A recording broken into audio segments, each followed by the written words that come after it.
Hello, I'm Carrie Pickett Irway, President and CEO of the Kalamazoo Community Foundation, also known as KZCF. Welcome and thank you for joining us virtually to celebrate the 5th annual National Day of Racial Healing, hosted by Truth, Racial Healing and Transformation, the TRHT. In 2016, when KZCF became the host for the local TRHT enterprise, we knew this was an important opportunity and could bring an amazing shift to Kalamazoo County and also the Community Foundation. The Community Foundation has done an enormous amount of good throughout our nearly 100-year history. In collaboration with our donors and community partners, we've supported area nonprofit programs that are making life better for our neighbors.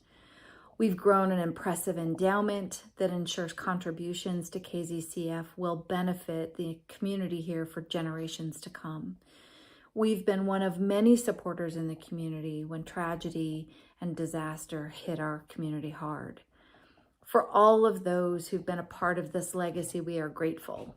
This includes many community leaders, past and present. However, when we examine the full history of the foundation, we've had to reckon with unflattering truths about our organization's history and practices. Although uncomfortable, we trust that being honest and intentional about the unconscious harm we've caused brings us closer to becoming the transformational organization we know we can be. We trust this because we can only move toward healing and transformation when we acknowledge how we harmed, excluded, undervalued, or discriminated against Black, Indigenous, Latinx, and people of color members of our community. The foundation is actively navigating how to properly heal from our own history together. We've made equity, inclusion, and anti-racism a key focus of our internal practices and work in community. We've worked hard at increasing the diverse voices within our staff, our board, and our committees. And we're still working on ensuring that those voices feel welcomed and included in the decisions that impact them. As we responded to the dual pandemics in the last year, COVID-19 and racial injustice, we applied a racial equity analysis in our process and decisions, centering those most impacted. We're examining how to support power building for people of color through our internal culture, financial products, and community investments. I share these examples not because we have it all figured out, but because sharing stories about how we're doing this work may help others to see opportunities. As you hear these stories and think about your own work, perhaps you have advice for us. We need each other as we walk this path, navigating obstacles that have been centuries in the making. Truth is where healing starts, but certainly not where it ends. Healing is a complex journey, and that is what we are here to celebrate today. We're not celebrating a completed journey, but every act of healing and resistance, especially by people of color, that has moved us toward our vision of a world where our shared humanity is honored and respected. Our world vision starts right here in Kalamazoo County. Whether you've attended National Day of Racial Healing events in the past or this is your first time, we thank you for joining and for being an active participant in your community's healing. Thank you.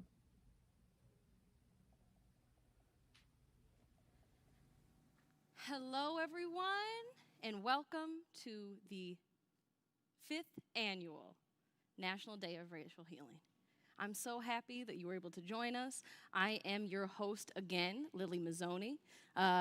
Although everything else is completely different, we're a little bit more awkward, a little bit more distance, and definitely a lot more sanitized. But we're still bringing you that same energy of healing, community, and artistry. So I'm really happy that you're able to be with us even virtually. Now, first, before we get started, we must acknowledge the land and our ancestors. We honor and pay our respects to the land on which we stand and its traditional stewards, the Anishinaabe and the Council of Three Fires, which include the Ottawa, Ojibwe, and Potawatomi, also known as the Ottawa, Chippewa, and Potawatomi tribes. We also acknowledge the people of African descent, forcibly removed from our land and separated from our families through the enslavement Holocaust, and pay reference and respect for building this country's infrastructure, culture, and economy with no compensation or reparations to date.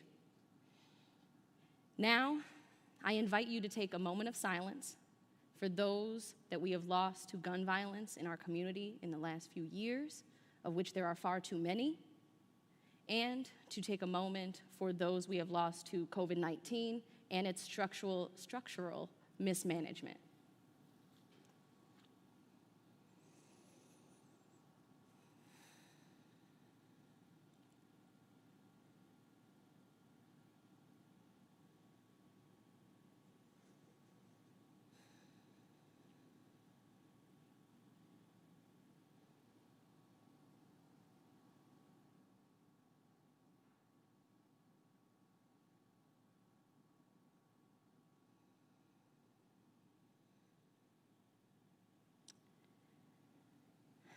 Thank you. And if that silence was a little bit uncomfortable and a little weird and made you feel something in your gut, please listen to that and work through that as we move forward.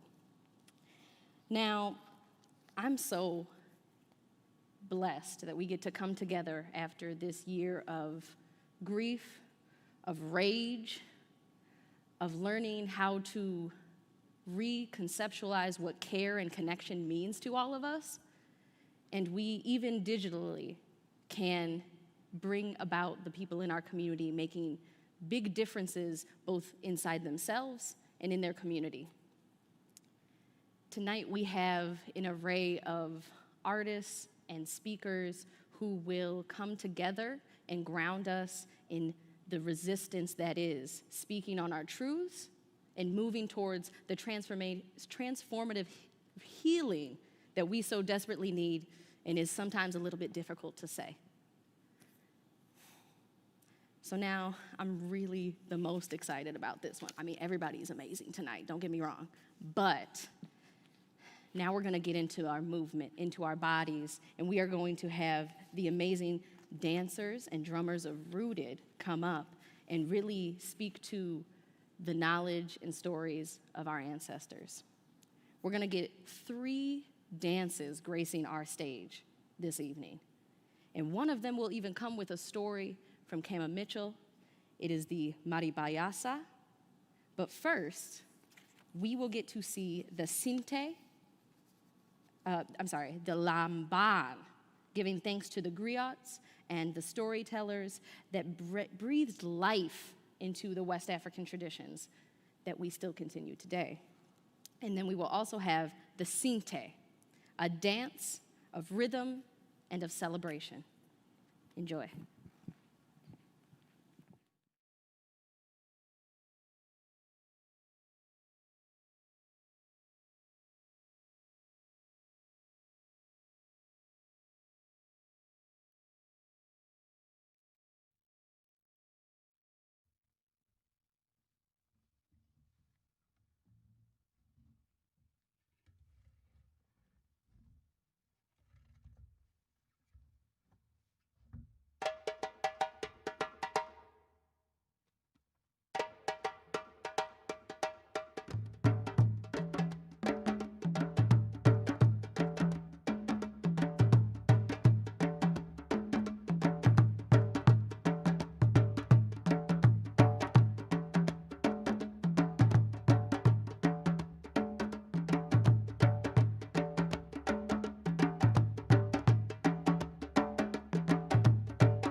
Bayasa, the rhythm, the song, the dance of letting go.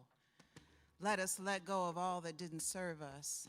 Let us let go of all that is not for the highest good. Let us let go. The story of More Bayasa starts in Guinea, West Africa. If you are feeling big burden, you wear your most rattiest clothes to the village square. You ask the drummers to drum so you can dance the More Bayasa till the big trouble is out of the belly, out of the body. When the big trouble is no longer there, you take off your ratted clothes and you bury them beneath the mango tree. Let us dance, the song, the rhythm of letting go. More basa, eh, more basa. More basa, eh, more basa. More basa, eh, more basa. More basa, eh, more basa.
Live music in so long. Ooh, I needed that for my soul today. Thank you to the Rooted dancers. Thank you for the drummers. Thank you for Kama, the director and founder, who's done an amazing job leading that work of healing through movement and healing through culture is so important.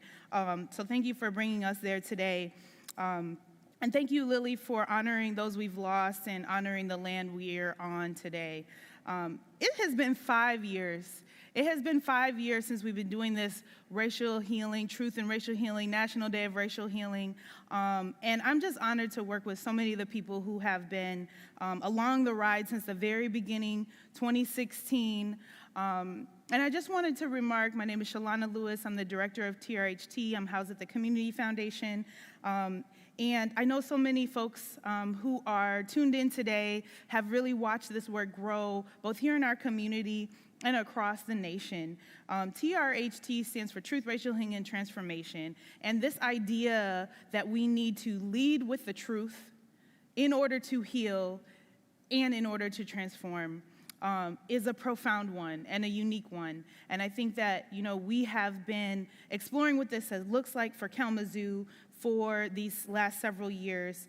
But we know that there's 14 other places and even more growing and exploring what this means for their community and coming together to find out what it means for us nationally in order to really heal.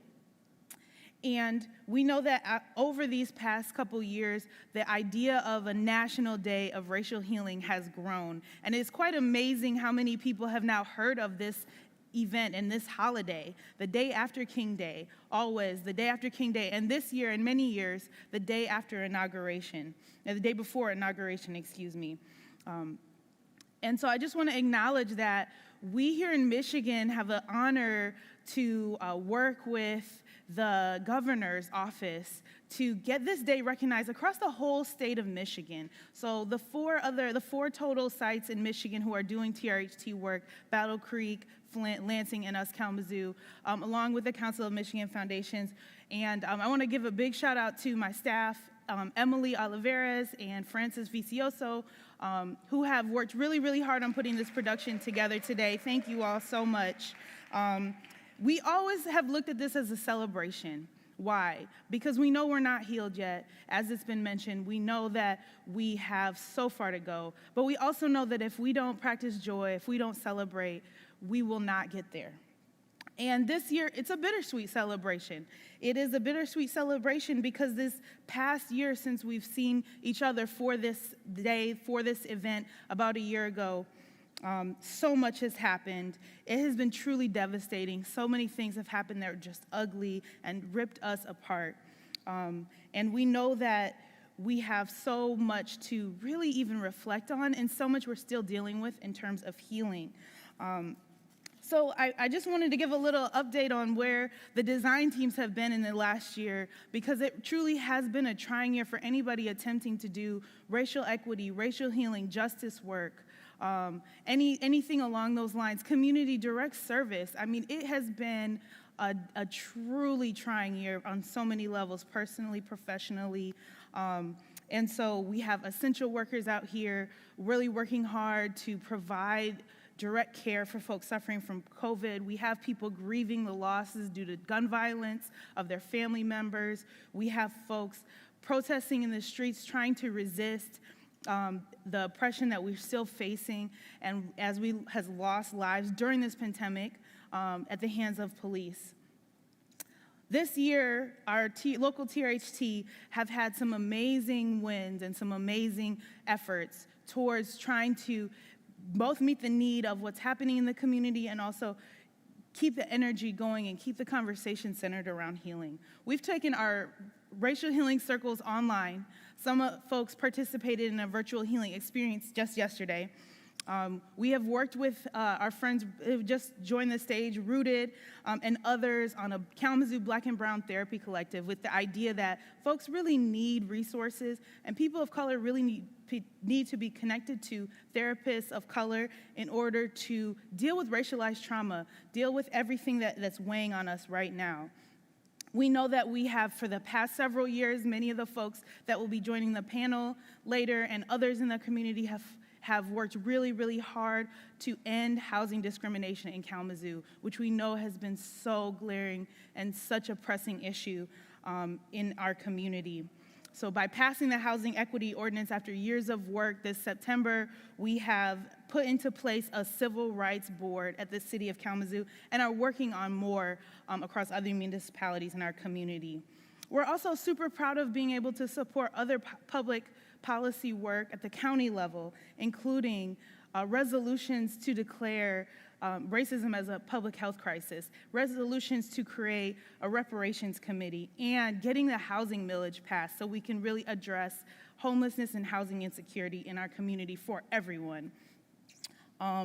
And we also have really thought about what does it mean to share information? What does it mean to lift up community voices in this year? And so I want to just honor the fact that we have a speaker here later today who has a special surprise for everyone, but has really been instrumental in creating something called a Truth Talk. We've been having those every 2 weeks, at one point every 1 week, to really give communities space and voice to talk about the concerns they have in the community.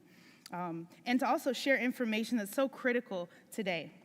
We've had our 4th police academy at KVCC, where we did a day of racial healing circles and history exploration around the history of racism in the criminal justice system with new cadets. And we went virtual with that too. Another virtual way we've really tried to reach people is through affinity groups.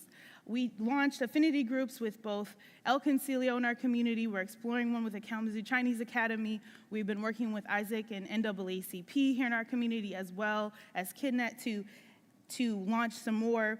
But essentially, we really know that sometimes folks need to deal with the internalized issues that racism has created within our own communities and have a safe space to explore what that looks like. So we've launched that. In November, we had Black Empowerment Week because we recognize that so many of us really need to feel that we have a history of overcoming and resisting and persisting, as my dear friend Dr. Johnson would say.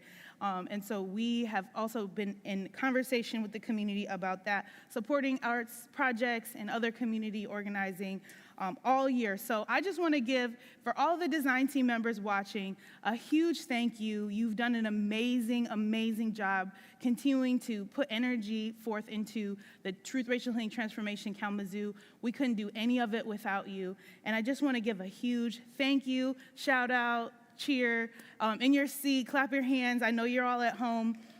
Huge thank you to you all, because this has been trying, and your commitment through everything that's happened is just astounding.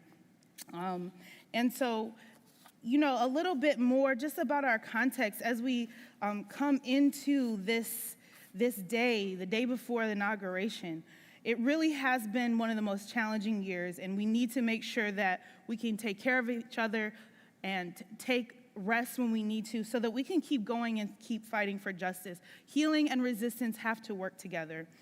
We know this year also there's been historical wins.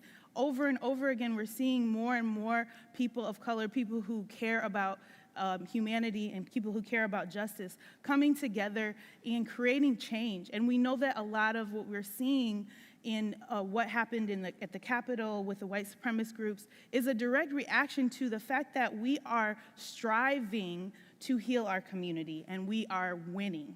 And so we need to also embrace the idea that when we continue to resist and we continue to persist in this healing work and embrace everyone in our community, we will continue to push forward. I think that for many of us in our community, the truth and about our society that many of us have been trying to bring light to and trying to build a narrative around really was a wake-up call. Many of us were not as surprised at what we saw happen in the last year. And we know that we have a long way to go in order to ensure our communities are safe and not living in fear of terror. But we know that we will be stronger together. And this is a fear that's driving these activities, that is a fear of losing a supremacy. It's a fear of losing the hierarchy. And we know that we needed to have these issues come to the surface. I know Dr. Martin Luther King Jr. has always said the arc bends towards justice, and we need to face hard truths about where we are in the society in order to really deal with them. And I want to invite you all, because part of the background for TRHT is Dr. Gail Christopher and the Kellogg Foundation really created this model and framework for community-based change that had pillars such as law, economy, housing, separation and segregation, racial healing, and narrative change, knowing that we need to do work on all those areas in order to really transform our community. Well, Dr. Christopher may no longer be at the Kellogg Foundation, but she is continuing to work on this idea and had shared something earlier today. I hope you all check it out. We did share it on our Facebook page. But what she has been working on is a national TRHT legislation with Congresswoman Barbara Lee and Senator Cory Booker. And we know that there is a lot of traction and energy. Over 180 other folks co-signed for this, and we know that there's continuing to be work on a national level because so many of our counterparts across the nation recognize that it's time to really dig into what does healing mean. So it's time to speak up, it's time to protect each other, it's time to be accountable to one another, it's time to love one another, and it's time to heal. So thank you all for that, and I'm gonna turn it back over to Lily for our panel. Thank you.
I'm gonna sit while they talk. I will probably, no, I'll stay sitting. I'll stay sitting to make everything easier.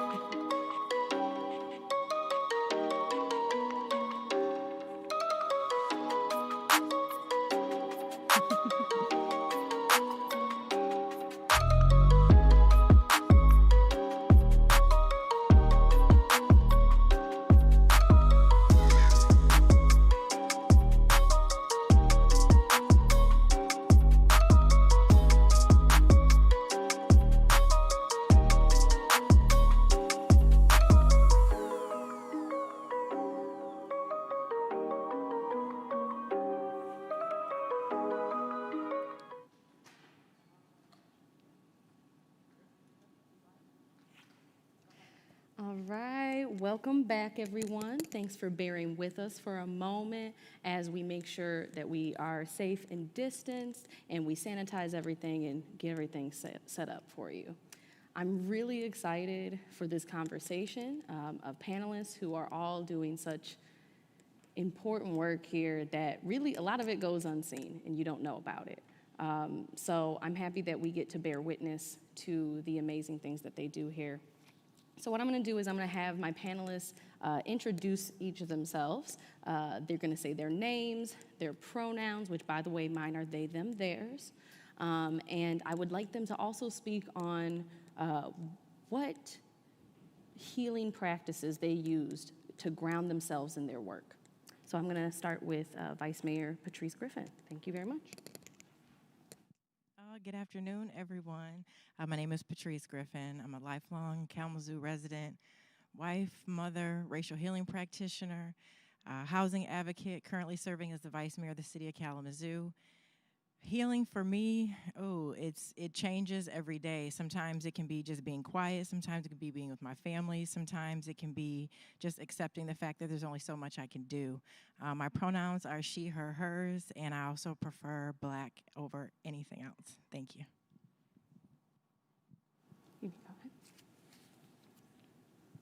Hello, good evening, buenas noches. My name is Marisol Alcala, and I am the Chief Executive Officer of Griffin Place, a local nonprofit that runs a lot of different programming. I am Mexican American. I am the daughter and the mother and the wife of an immigrant. And my pronouns are she, her, hers. And a healing practice that I use more often daily is in my culture and in my faith, we support ourselves and we love La Virgen de Guadalupe, the Virgin Mary of Guadalupe, which Guadalupe is my middle name. And connecting with her spiritually every day, it reminds me of my identity. It connects me to my mothers. The Virgin of Guadalupe in our culture represents our mothers. And it helps me bring to my workspace, my home, who I came from and who I am. So yeah, that's who I am. Good afternoon, everyone. My name is Stephanie Hoffman. I am the Executive Director of Open Doors Kalamazoo, as well as co-chair along with Toby Hannah Davies for the Isaac TRHT Housing Task Force. My pronouns are she, her, hers. Something that I do daily that gives me life is I journal. I journal and I pray. And those things tend to keep me grounded. It also gives me clarity and teaches me that, one, I don't have to have the answer to everything that is going on, but I can be open and connect with others as we work hard on this fight for justice, right? So prayer and journaling does it for me. And more times than not, a little bit of wine, so. All right, go ahead, Ms. Gwendolyn. Hello, everyone. My name is Gwendolyn Hooker. She, her, and hers are my preferred pronouns. And I am a mother. I am an advocate for social justice and criminal justice reform, specifically housing, anything that has to do with substance use disorder. And one of the things that I think, I'm going to piggyback off of Ms. Hoffman when I say that I do love to journal. I'm an active member in a 12-step program that keeps me grounded and maintains my humility and my anonymity when I walk into those doors where I am just the average person, just like everybody else, without any, it doesn't matter what your job is, your race, your status, your whatever, you're just one person trying to figure out how to live one day at a time. And so I'm very grateful for a 12-step program that has gotten me to the place that I am right now. And just very grateful to be here serving, and I am the current founder and director of Helping Other People Exceed Hope Through Navigation. Thank you so much for joining us tonight.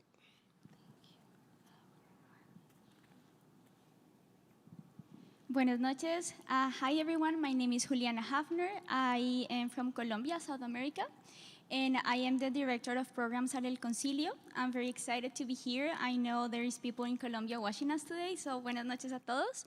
And my pronouns are she, hers, hers. And something that I do that keeps me grounded when I work with my youth, when I work with families, is just to try to be present, connecting to the nature, trying to go for walks, explore new places, and listening to stories about people around me, trying to see other humans in the people that are working with me all the time and are asking for any advice or for just time from me. So thank you so much for having me here. Well, good evening, everyone. My name's Marshall Kilgore. I go by he, him pronouns, and I have the blessed opportunity to be the the director of advocacy of Outfront Kalamazoo. I also serve as the first vice chair of the local Kalamazoo Democratic Party, and I am also a community advocate, working to make sure we have a more inclusive, loving, and healed community here in Southwest Michigan. And I am so honored to be here on the eve of change for our nation. We will have a new president elected tomorrow, and I am so excited to start something new for so many of us and to start unifying not only our community and who we know, but our whole nation and world. One of my healing practices is to know intentionally where the wound and where hurt is. Over this summer, I participated in Black Lives Matters marches, rallies, cries from our community for folks like myself, Black men and women, to be respected, starting by the murders of George Floyd and Breonna Taylor. Our community rallied together to remind folks that Black lives mattered then and now. And I also rallied over 3,000 folks on behalf of my community, the LGBTQ plus community, knowing that we are only growing in number and strength, as we also deserve to be seen and heard, as we know so many of our trans sisters were in a pandemic before COVID and before we once again had to march for BLM. So I'm so honored to remember that healing starts with knowing intentionally where the wound is. So I make sure I know where those wounds are, I go out in the community, and I do the work that needs to be done. So happy to be here with all of you all tonight.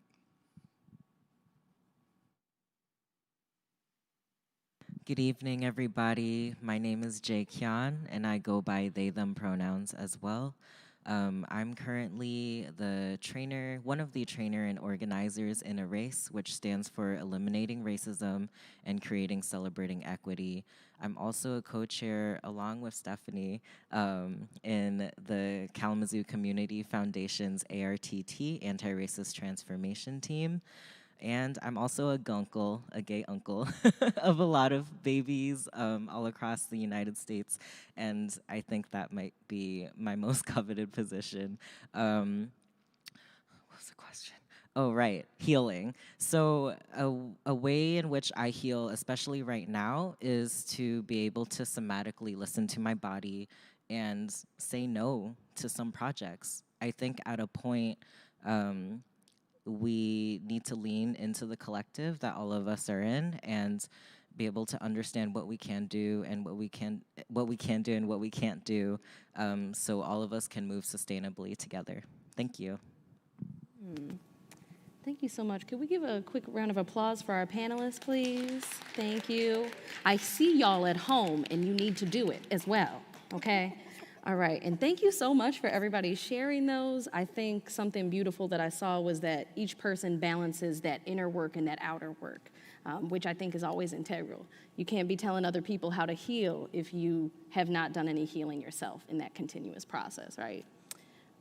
So I want to start off with a question for actually everyone on the panel, and we'll go in the same order as previously, about what resistance in 2020 looked like for you in the Kalamazoo community. Go ahead, Patrice. Just keep it simple and pull it down.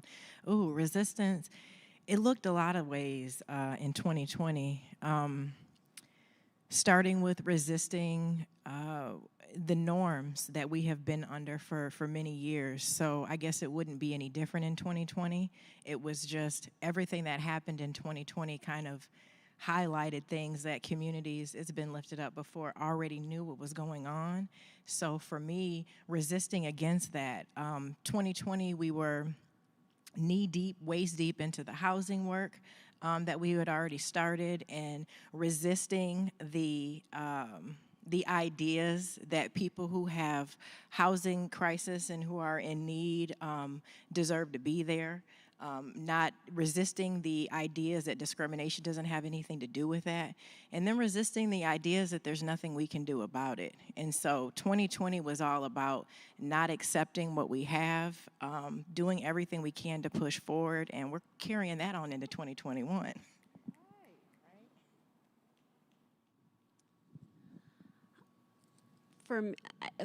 From what I saw was I want to say unconscious resistance, and I saw it on the end of a response, so from me and myself and my team, and then at the same time as those looking for help. So if you add on the layers of COVID and civil unrest on top of the day-to-day stressors that we live in on an everyday basis, our staff, and I know that's probably the same situation with all of your organizations, struggled to keep up the work when we had to work even harder, and we were getting sick, not from necessarily from COVID. We were just getting sick, and we were getting tired, and our systems and our structures were falling apart. This was on the back end. At the same time, our callers were calling with the same problems. So it was kind of a reaction. I feel like it was a mental, a physical, and ya no puedo más. I can't do this anymore. I'm done. And everybody trying to kind of lift each other up in this whole process, it was exhausting. So I want to say on an unconscious resistance, not that we wanted to, but it's just there was only so much we could do. That's a loaded question. There are so many things that we had to resist. One was that the notion, again, piggybacking off of Vice Mayor, that people were in predicaments because they wanted to be there. Resisting the narrative that we've been taught and lived through for all of our lives, specifically for people of color. Resisting that feeling like, okay, if we wait them out long, they'll quit. They'll quit. So we're going to push the date back. We're going to push the date back, thinking that we would quit. And so resisting that and saying, no, the farther you push it out, the stronger we're coming together. And so let's get this done. So that part of resistance in 2020 is so loaded. And then on a personal level, resisting that feeling that we have to solve it right now. Everything was so urgent in 2020. Everything was urgent. And there was this energy that said, we need to solve it right here, right now. And the truth of the matter is, there was only one fixer that came to the earth, right? So if we can learn how to just fall back and say, okay, let's let this happen organically, still put that energy of love, empathy, compassion out there, but we don't have to have all the answers at this moment.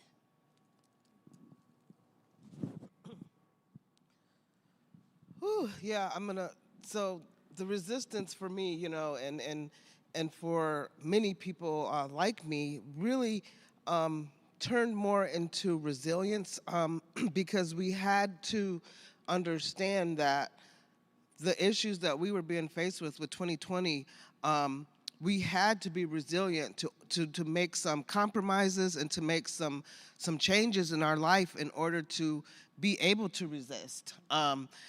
And most particularly, in regards to the criminal justice system and the population that I serve, the resistance for me was lifting up the voices of the many hundreds and hundreds of people across Michigan Department of Corrections that were plagued with this COVID and that are continuously being plagued with this COVID and that are not given the care and the dignity and the hope and the respect of actually having adequate health care.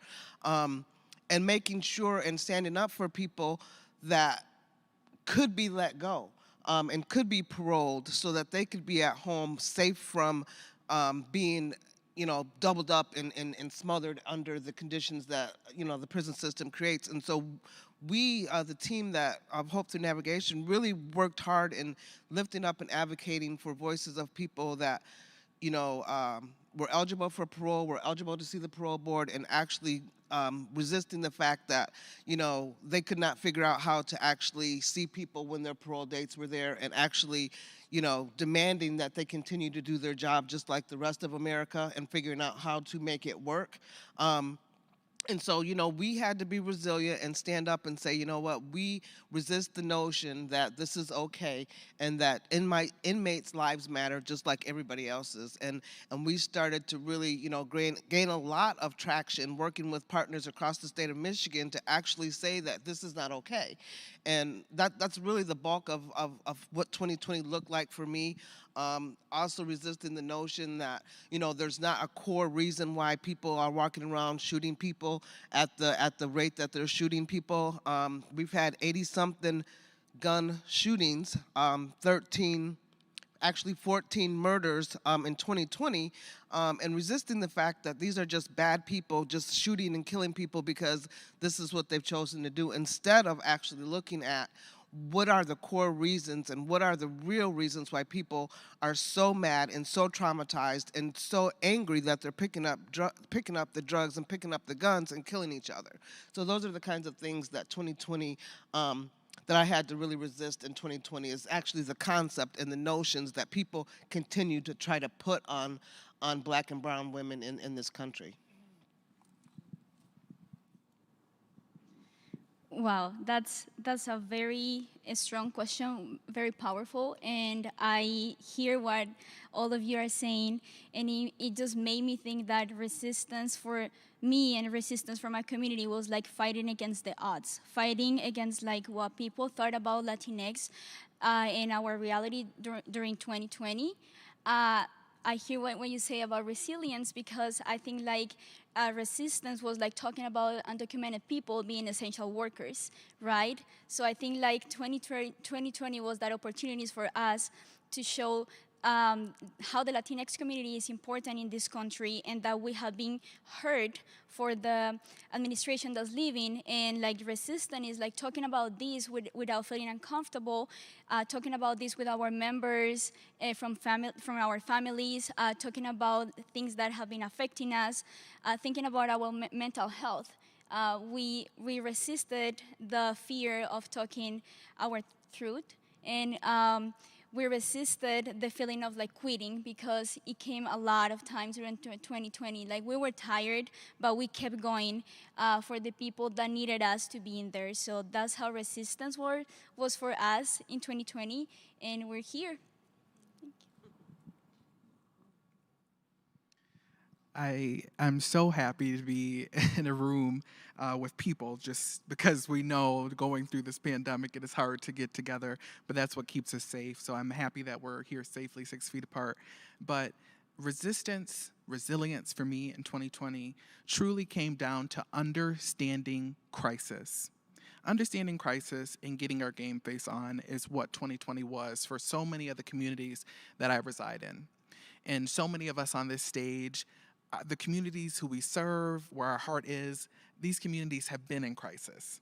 And then we had a global pandemic that forced us within our respective communities to get our game face on.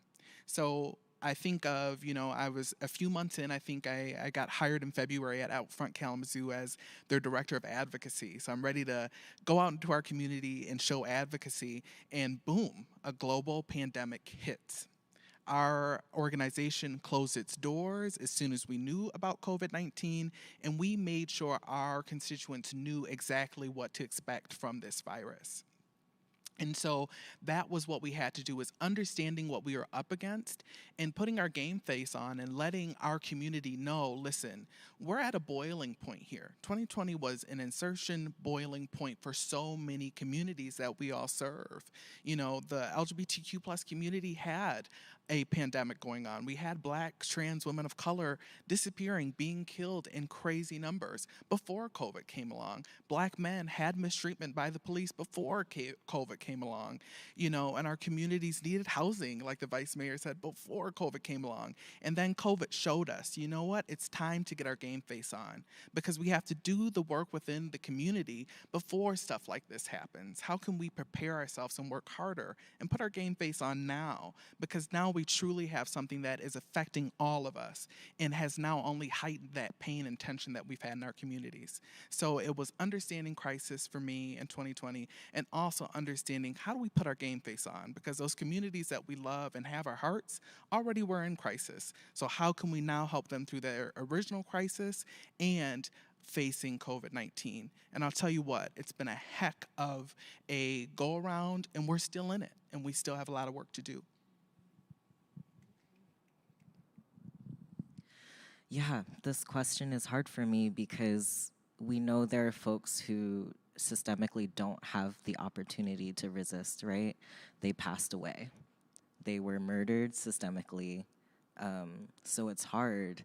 A part of it is understanding that there are folks who can't resist. And being able to be a part of that community care, whether that looks like a meal train or a safety team.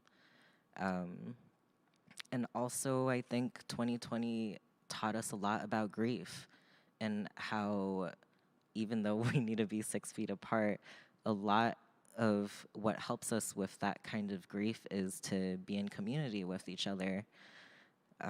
So I know it's really sad what I just said, but I do want to honor that there are folks very important to us who did not resist and have passed away. But also, I have seen such amazing community care in Kalamazoo.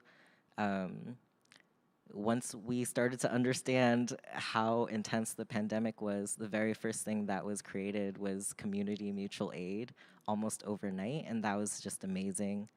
And I think we surprise ourselves all the time, but we also need to be able to take care of ourselves and each other, and that's, to me, the core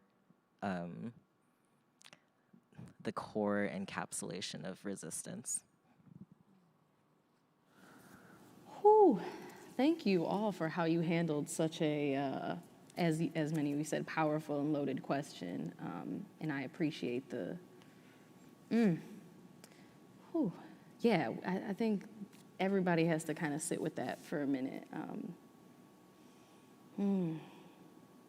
Because something each person kind of touched on was how we feel it in our bodies and how we carry it in community, and how, especially in the sectors that we're working in, you have to keep continuing all the time. The struggle never ends. And I appreciate when y'all can listen to yourselves and each other in creating the boundaries around that as well. Now, Ms. Stephanie, I would love to hear you speak more on, within the housing work that you've been doing, how you've seen that healing, resistance, resilience, all of the nuance of these issues you have been done working on. Yeah, so anybody that knows me knows that housing is, that's my girlfriend, my boyfriend, my husband, my kid, all of these different things, right? It means so much, because I firmly believe that an individual or a family, especially kids, if they don't have a safe, affordable, quality home, we cannot expect to see them thrive in school, on the job, anywhere, right? So that housing is the foundation for any family or individual's success. Mm-hmm. It doesn't matter if you're making $20 an hour, but if you're staying at an extended stay, you're paying $1,200 plus more a month. So we have families and individuals that are making very good money right now. But because of systemic barriers that were designed to keep their foot on Black folk and Latinx folk, they are struggling, right? And so what I had to do was say, listen, here's the deal. I'm not going anywhere. Right there. Okay? I know, you know, everybody sees what's happening in our community as it pertains to housing. And so why do we always choose to say, let's put it off? Let's put it off. We're not putting it off anymore. And that got me very excited about the housing millage because, you know, there were a group of people who felt because of COVID that we shouldn't push forward. And I was one of those voices in those meetings saying, we have to do it now. We can no longer, and I don't like calling people poor. I don't like that connotation, poor. You know, that means that they're deficient in their being, right? That's how I feel about it. So I would say people who are lower income, may not have the financial means as other people, they're not poor. They are some of the richest, most valuable, intellectual people you will ever meet, right? So remove that from y'all vocabulary. Poor people, that they don't exist, okay? And so when I think about that, and I'm giving myself goosies right now because these are the things that bring healing to me, being able to speak and say what is true, what is right, and what is just for our brothers and sisters in our community. When I think about how I was so upset November 3rd as I was watching the news, and we didn't have the numbers. We did not have the numbers. I was literally crying, shaking, cursing. Yep, I said a whole bunch of MNFs and all of this kind of stuff. And then it was like, calm down, because you've done the work. There was a huge core of us who did phenomenal work in such a small amount of time. And then the next day, the city of Kalamazoo came through, and we got that. We got that millage. We got the millage. But then me and my ego was so, because I feel so strongly about housing and our brothers and sisters, and my ego, I was then upset because it was a small margin by which we won, right? And then God was like, girl, you got the win. Fall back and celebrate. And so you have all these different emotions when you're doing this work, when you see the need, and you know we have the resources within our community to change the game for so many people, there's this back and forth. And so there was healing when we got the housing equity ordinance done. That was like, I was like, okay, God is in this business right now. He is right here. He, she, whomever, like they're here. They see us in Kalamazoo. And then doing the work of the housing millage, that is going to bring so many units of housing to our community over an 8-year period. And so when you think about that, and then being able to couple that with the housing equity ordinance with the new regulations and guidelines for it, no discriminating against evictions or criminal background or source of income. You know, we put the units out, it gives more access to our brothers and sisters to have quality, affordable housing within our own community. And so when I think about the housing work that Patrice and Lana and Dr. Charlay Davis and Isaac, Toby, just the whole housing task force, along with TRHT, what we were doing, we sent a very strong message to our community, and I believe that message it resounded throughout the state about what's happening here in Kalamazoo. Those things give me resilience. They give me confidence. They give me, I just flex my muscles because I know we are doing the right thing. And healing is going. It's not one and done. We're gonna be healing forever. Like generations of healing has to happen. But we are starting that work here locally right now, and it started even before then or right now. So, when I think about resistance, when I think about resilience, when I think about healing, that's just a process we're gonna all. So I'm learning to celebrate our wins, and when we take a L, I don't take losses. I don't think Kalamazoo takes losses. What we do is we take lessons learned, and we go back and do it again, and be more savvy the next time. So I said a lot. I hope that answered your question, but I'm all pumped up now. So. Yeah, what I know is whenever I'm gonna ask you a question, you're always gonna be pumped up. Every time I see you, you stay ready. Okay, so thank you. I appreciate that energy. And I think you speak on so much of what the nuance in relationship building that is important in all of the work that's done here on this stage, of all the relationships that over years have to be made. the time and effort and emotions that you have to put your whole body into. You fully have to embody it, which was, probably why we started with Rooted. Get us the blood pumping and ready, because we have to take care of ourselves to take in all of this every day. Well, I want to say this too, when we talk about healing, one, taking care of oneself is so important. I think everybody said that. I'm not very good at that. I'm not very good. So I'm still a student. I'm still learning how to do that because, as a black woman, we've been socialized. When you go into a room, you better come 150% ready. Okay, and when you're doing your work and you're giving and you're giving and you're giving and you're doing your job, you kind of put yourself on the back burner, or sometimes even forget. There have been moments I have gone from Zoom to Zoom to Zoom, and I haven't even eaten, right? And so, being able to just take that step back because the work has to be done. And I think everybody on this panel tonight, like, we understand and feel the effects of that and how important when we say one can't change, that's a lie. One can change everything for somebody's life. All they need is that one. And so without all these relationships, we would not be the community that we are becoming. These relationships, I'm glad you mentioned that, are so necessary, especially in this work. When you think about anti-racism and how that delves off into education, into housing, into law enforcement and criminal justice, into food and healthcare. Like, we have to stay ready. And I need to learn that lesson about taking care of me better.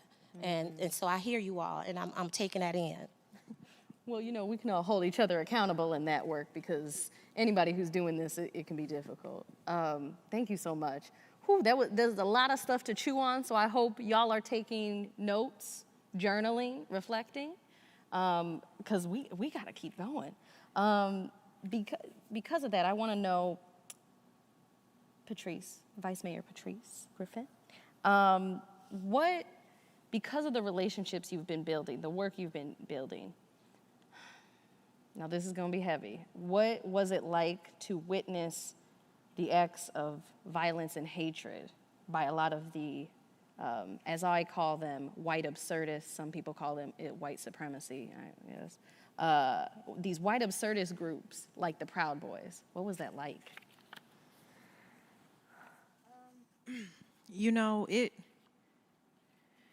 It was interesting. I don't know that I have the adjectives to describe it. So I'll say this. Probably maybe in February, we had a city commission meeting where we were introducing the housing work. And there were some calls that came through that left my mouth was open. I couldn't believe some of the things that I heard that people so freely and comfortably felt to say. And I watched the lack of reaction from peers, from general community, from language that's, I will say it's coded. For anybody who's not clear on that, that's like indirect. Indirect to people who don't know what it is, but very direct to those of us that do know. It could be racist, it could be, homophobic, whatever, whatnot, but it's that type of language. And so to see the way people reacted to Proud Boys and see the lack of reaction, it let me know that there is a complete disconnect still with how we receive hatred and racism and all of these isms. Just because it's not out there on the forefront doesn't mean it's not happening. I was more interested in wondering, why did you come here? How many of you work here amongst us? How many of you are sitting in boardrooms with us every day? That was what I was more interested in. If you want to put on a public display, we see you, we know you. I want to know who are your friends that are moonlighting in the background. So it's never good. It's never good to my spirit. It's never good to my soul to see people put those displays on. But as I said, I'm a lifelong resident. I remember when the Klan came here some years back, and it's one of the privileges of free speech. You say what you want. But but I'm always more interested in how the people that are friends or people that are supposed to be along these anti-racist journeys with you, and how you are. I need everybody to be aware of those things and be just as shocked as they are as when it's directly in your face, because it's just as hurtful, it's just as harmful, it's just as problematic, and it's something that needs to be addressed the exact same way, with as much fever and as much enthusiasm. Thank you so much, Patrice. I think because of you speaking on that, and especially the response and relationships and what's happening when we view these things, and there's these moments where people are just aghast and shocked at things that have been going on. What goes next, and then what goes unnoticed? And speaking on that, I want to turn to Ms. Gwendolyn here and ask how you felt about the community's response around gun control and gun violence. I know. I know. Okay. So the first thing I'm going to say, is that one, I want to acknowledge the 14 people that were murdered due to gun violence. Devontae Coleman, Brandon Montclair Kelly, and the other 11 people. Both of the two men's names that I mentioned are relatives of mine, who one of which was like a son to me. And so before those two were murdered, which was in July, in August of 2020, there was, 11, 12 people previous to them. And so community members and members, many of whom that are on this stage right now, rallied together because when we started seeing, just shooting after shooting, like 3, 4, 5 shootings a day happening in our neighborhoods, Northside, Edison, Vine neighborhood, we started thinking like, okay, so y'all ain't gonna do nothing. And so we started looking at, okay, we got to do something, because nobody's coming to save us. Like there's no saviors that are saying, hey, we got to stop these black people from getting killed. And so, many people that have done grassroots work, that were doing the grassroots work already, are the ones that actually rallied around this, this whole catastrophe of public violence against our black and brown people, which is another public health crisis amidst a public health crisis, amidst a worldwide pandemic.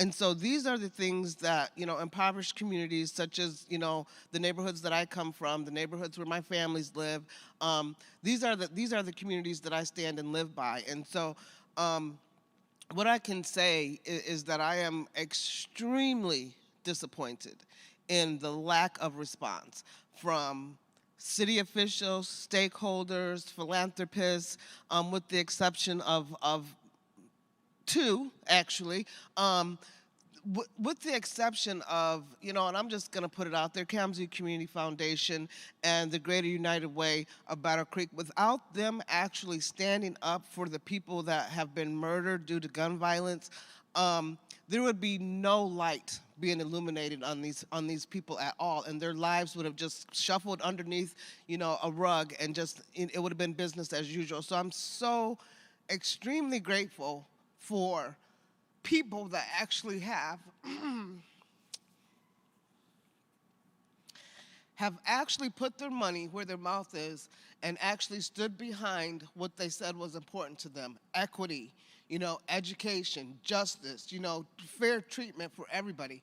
Those are the things that, people, when it was so cool to say Black Lives Matter, they got a sign, they put it in their window, got a yard sign, But when it actually came time to actually stand on what you said, when the Proud Boys came, and when people were burning down my neighborhood, none of those Black Lives Matter petitioners stood up for us.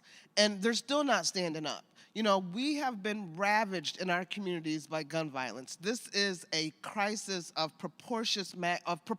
just a magnitude that we won't even see the ripple effects until the children of these people that have been killed are adults, and the trauma that they've endured by having somebody just 1 minute they were there and the next minute now they're dead. without us actually responding in ways, with the Kalamazoo Black, and the Black and Black Collective, Black and Brown Collective, actually giving people, that therapy, and that care of actually receiving treatment from people that look like them, that have been where they're from, without being intentional about efforts like that, the ripple effect of what's going to happen in 10, 15 years is going to be catastrophic. If they think that it's bad now, what's going to happen later? Because eventually these little kids are going to be very, very angry adults, and they can get guns. And eventually they're going to turn from us and start looking at the real ops, because we're not the ops. It just, the media makes it seem like we are. So at some point, the roles are going to be reversed, and then it'll be a problem. But why not address the problem now? Why not people, that have all of this money to give to people, for instance, when the Uber driver came to town and went from, neighborhood to neighborhood killing people. The city of Kalamazoo rallied around those white people that got killed, and I'm not trying to minimize the fact that white people got killed, but the person that saved many, many children's lives, she didn't get the exposure that she deserved, because she was a Black woman, and when those bicyclists got run down, the city of Kalamazoo rallied around the bicyclists. They changed the laws, they changed the rules about bicycles, where you could bike and how you could drive. Why isn't anybody concerned about 85 gun shootings and 14, I'm sorry I keep saying 13, but I keep not knowing whether I should count one person because it was an accidental shooting per se. But where is that outcry? Where is the anger? Is it because we're Black people and it's happening in neighborhoods that are affluent? Because it's perplexing to me. I literally don't understand. But I do understand this, that my nephew and my cousin has a wife, has a son. He had a whole life in front of him. He can't resist. My cousin, he had a son, he had a mom, a grandma. Like, these are people that had families, all of them. They were good fathers. They cared about their families. That, they may not have been perfect, but none of us are. But their lives matter. They matter to us, and they should matter to you, because if it happened to us today, it could happen to you tomorrow. So why not come up with a plan today to start addressing the traumas of why people are doing what they're doing, and so that they can start healing, so that they can actually have a chance at a better day tomorrow. Instead of acting like, oh, they'll get over it. They're just the Black people, they're this, they're that. Why not actually give us the same empathy, the same compassion, and give us the same hope that one day, we can overcome, and we can be, a better version of ourselves with the proper education, with the proper treatment, with the proper help, and so I would say that there was no response.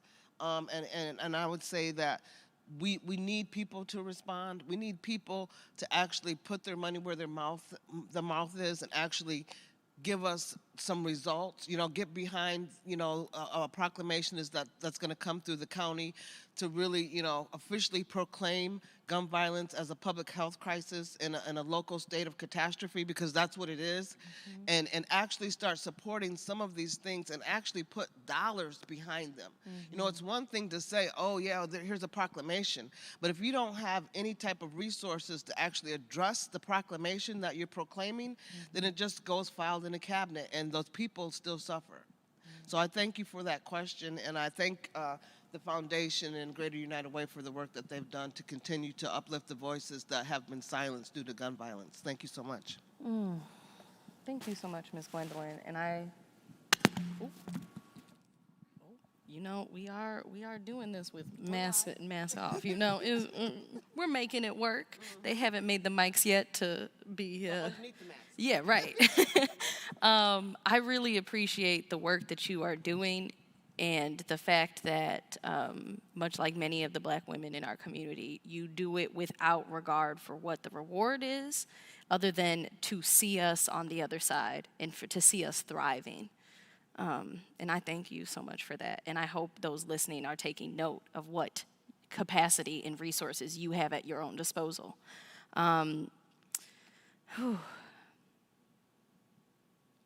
Thank you. Got me in my feelings.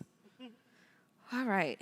Now, in thinking of that difference between the performative aspect of what it's going to look like to support a group of people like Black Lives Matters and, during Pride months and such, I want to think about that other side of the coin, like Ms. Gwendolyn talked about, the response versus what's performed and what's seen out there.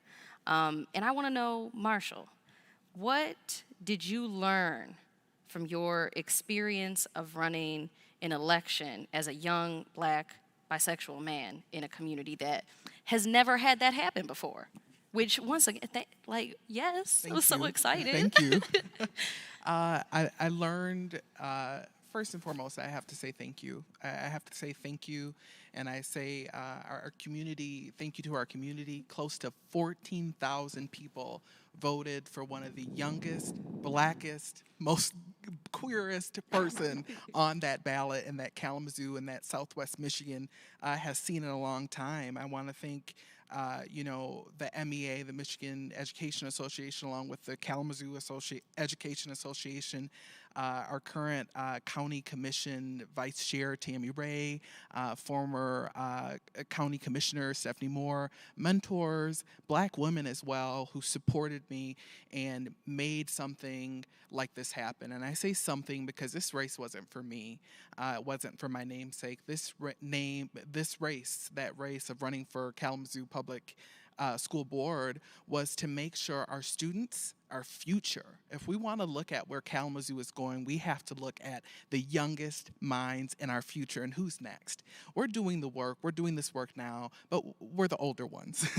So I wanted to not only change the narrative of Black men within our state and with our nation of we are lazy, we are a lost cause. Try it again. We can run for office. We can be valuable voices within our community. And I want to change that narrative, whether that be on Black men, whether that be of men within the LGBTQ plus community, whether that be men from Kalamazoo.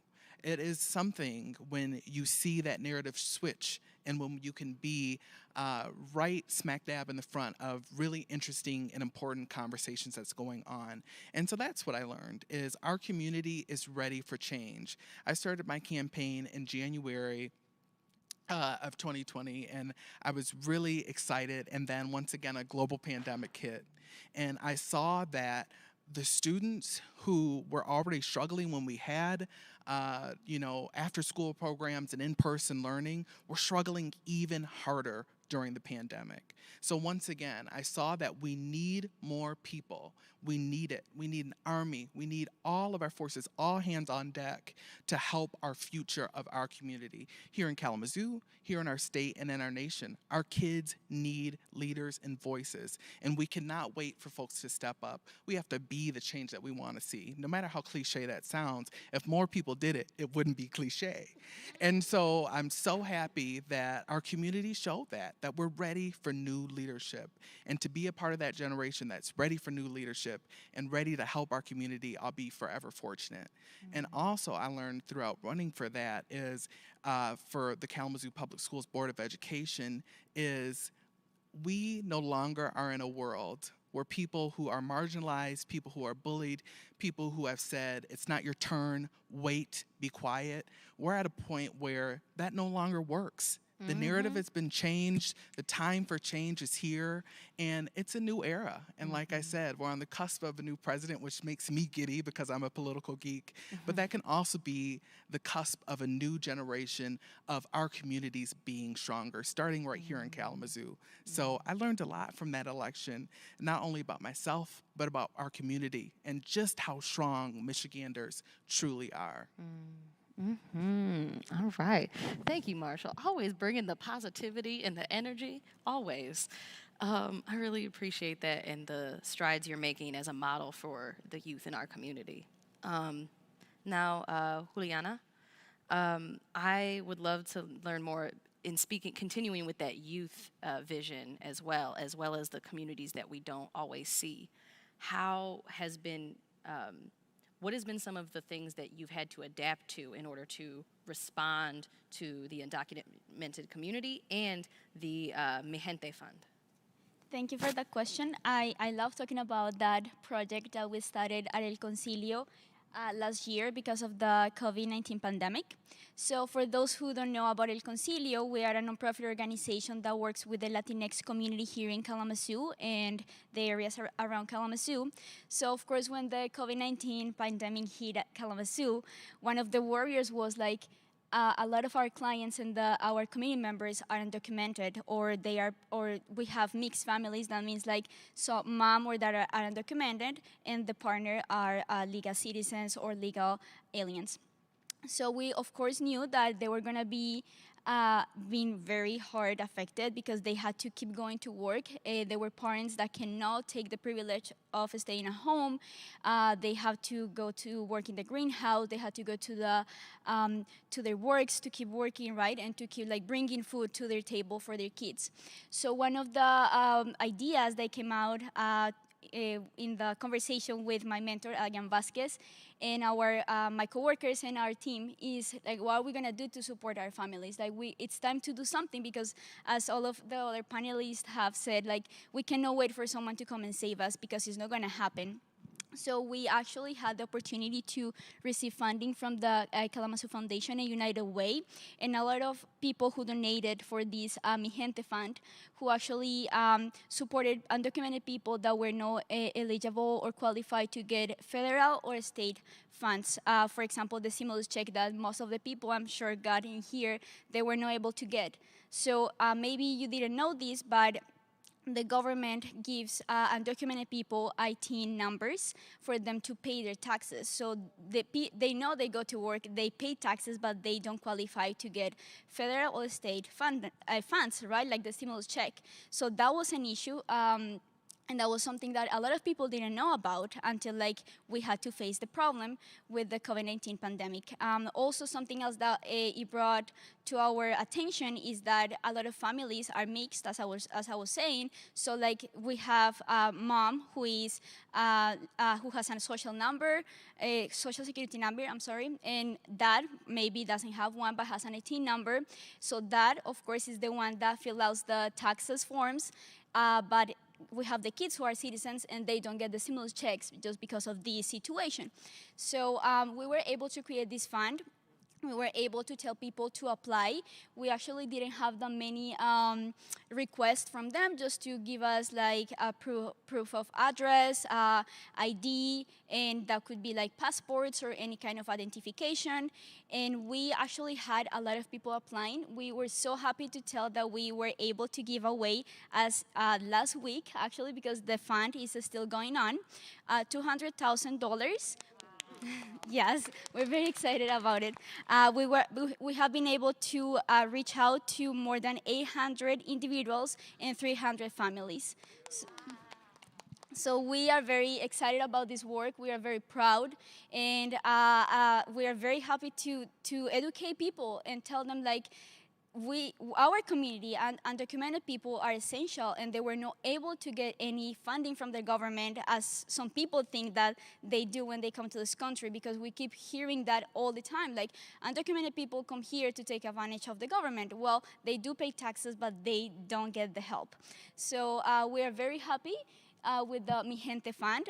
It's still going on, so if you know someone who can be benefited by this fund, you can actually send them to 211. We actually did an amazing partnership with 211, with the Grief on Place, so our people can actually call and get help in Spanish and apply for Mi Gente Fund, and then El Concilio will take over and we will guide them through the process.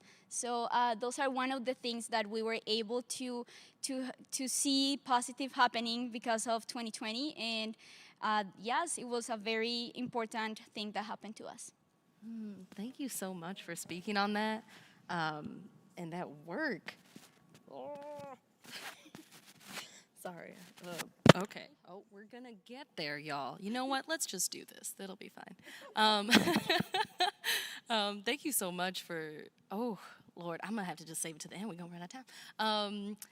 Now, Miss Marisela, I would love to hear more about that coordination work that y'all had to do at Griffin Place and the other ways that you have supported Latinx communities. Yeah, I think El Concilio was definitely a blessing during this time. And one of the things I think it's really important to remember or to know is that for our Latinx community, it's harder to access services. There's so many different types of challenges that they can have. You know, it can be that they don't have the proper documentation, or the fear of being, you know, if I give out my information, am I going to be put on a list? You know, and then we don't understand. We don't completely understand. And then there's also the cultural factor. You know, in our countries, you go without. If you don't have money for clothes, you have torn shoes and a tore pair of pants. If you don't have food, you don't eat today, or you have beans.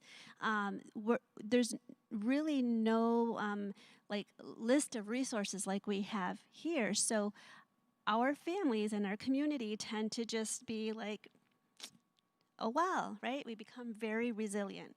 However, that's not good, and it's not healthy, and it's not good. And so knowing this, and when the pandemic hit, I personally, running the 211 line and a crisis intervention line, one of my goals have been to try to figure out how to staff our lines in Spanish, because you know, you're going through a difficult time, and if I want to download all of my stressors, and maybe I'm having suicide ideation, I am not going to have a translator talk about my suicide ideation. I'm going to hang up. And so the partnership with Adriana and El Concilio was wonderful. We're 24/7 through 211 and our 381 helpline. And for us Latinos, it's very common that, you know, services can be 24/7 for everybody, but not for us, because we have to wait when the translator's available. So if I get sick this weekend, no, I got to go on Monday to the doctor, because that's when I can get the translator, right? So being able to offer this service 24/7, and not only, of course, access Mi Gente Fund, which is wonderful, but we're part of the COVID hotline, so we're scheduling we're scheduling appointments for testing. Right now we're ramping up to schedule appointments for vaccines. All of the rumor control around the virus, all of that's available to El Concilio. So basically what happens here is El Concilio is serving as an extension of 211. They're trained information and referral specialists, soon to be trained crisis workers. And so whoever dials our line, it gets routed to El Concilio staff, and they get answered in Spanish. But not only in Spanish, there's staff that have somebody or themselves have lived what it is to be an immigrant, or what it is to come from another country, or understand our culture.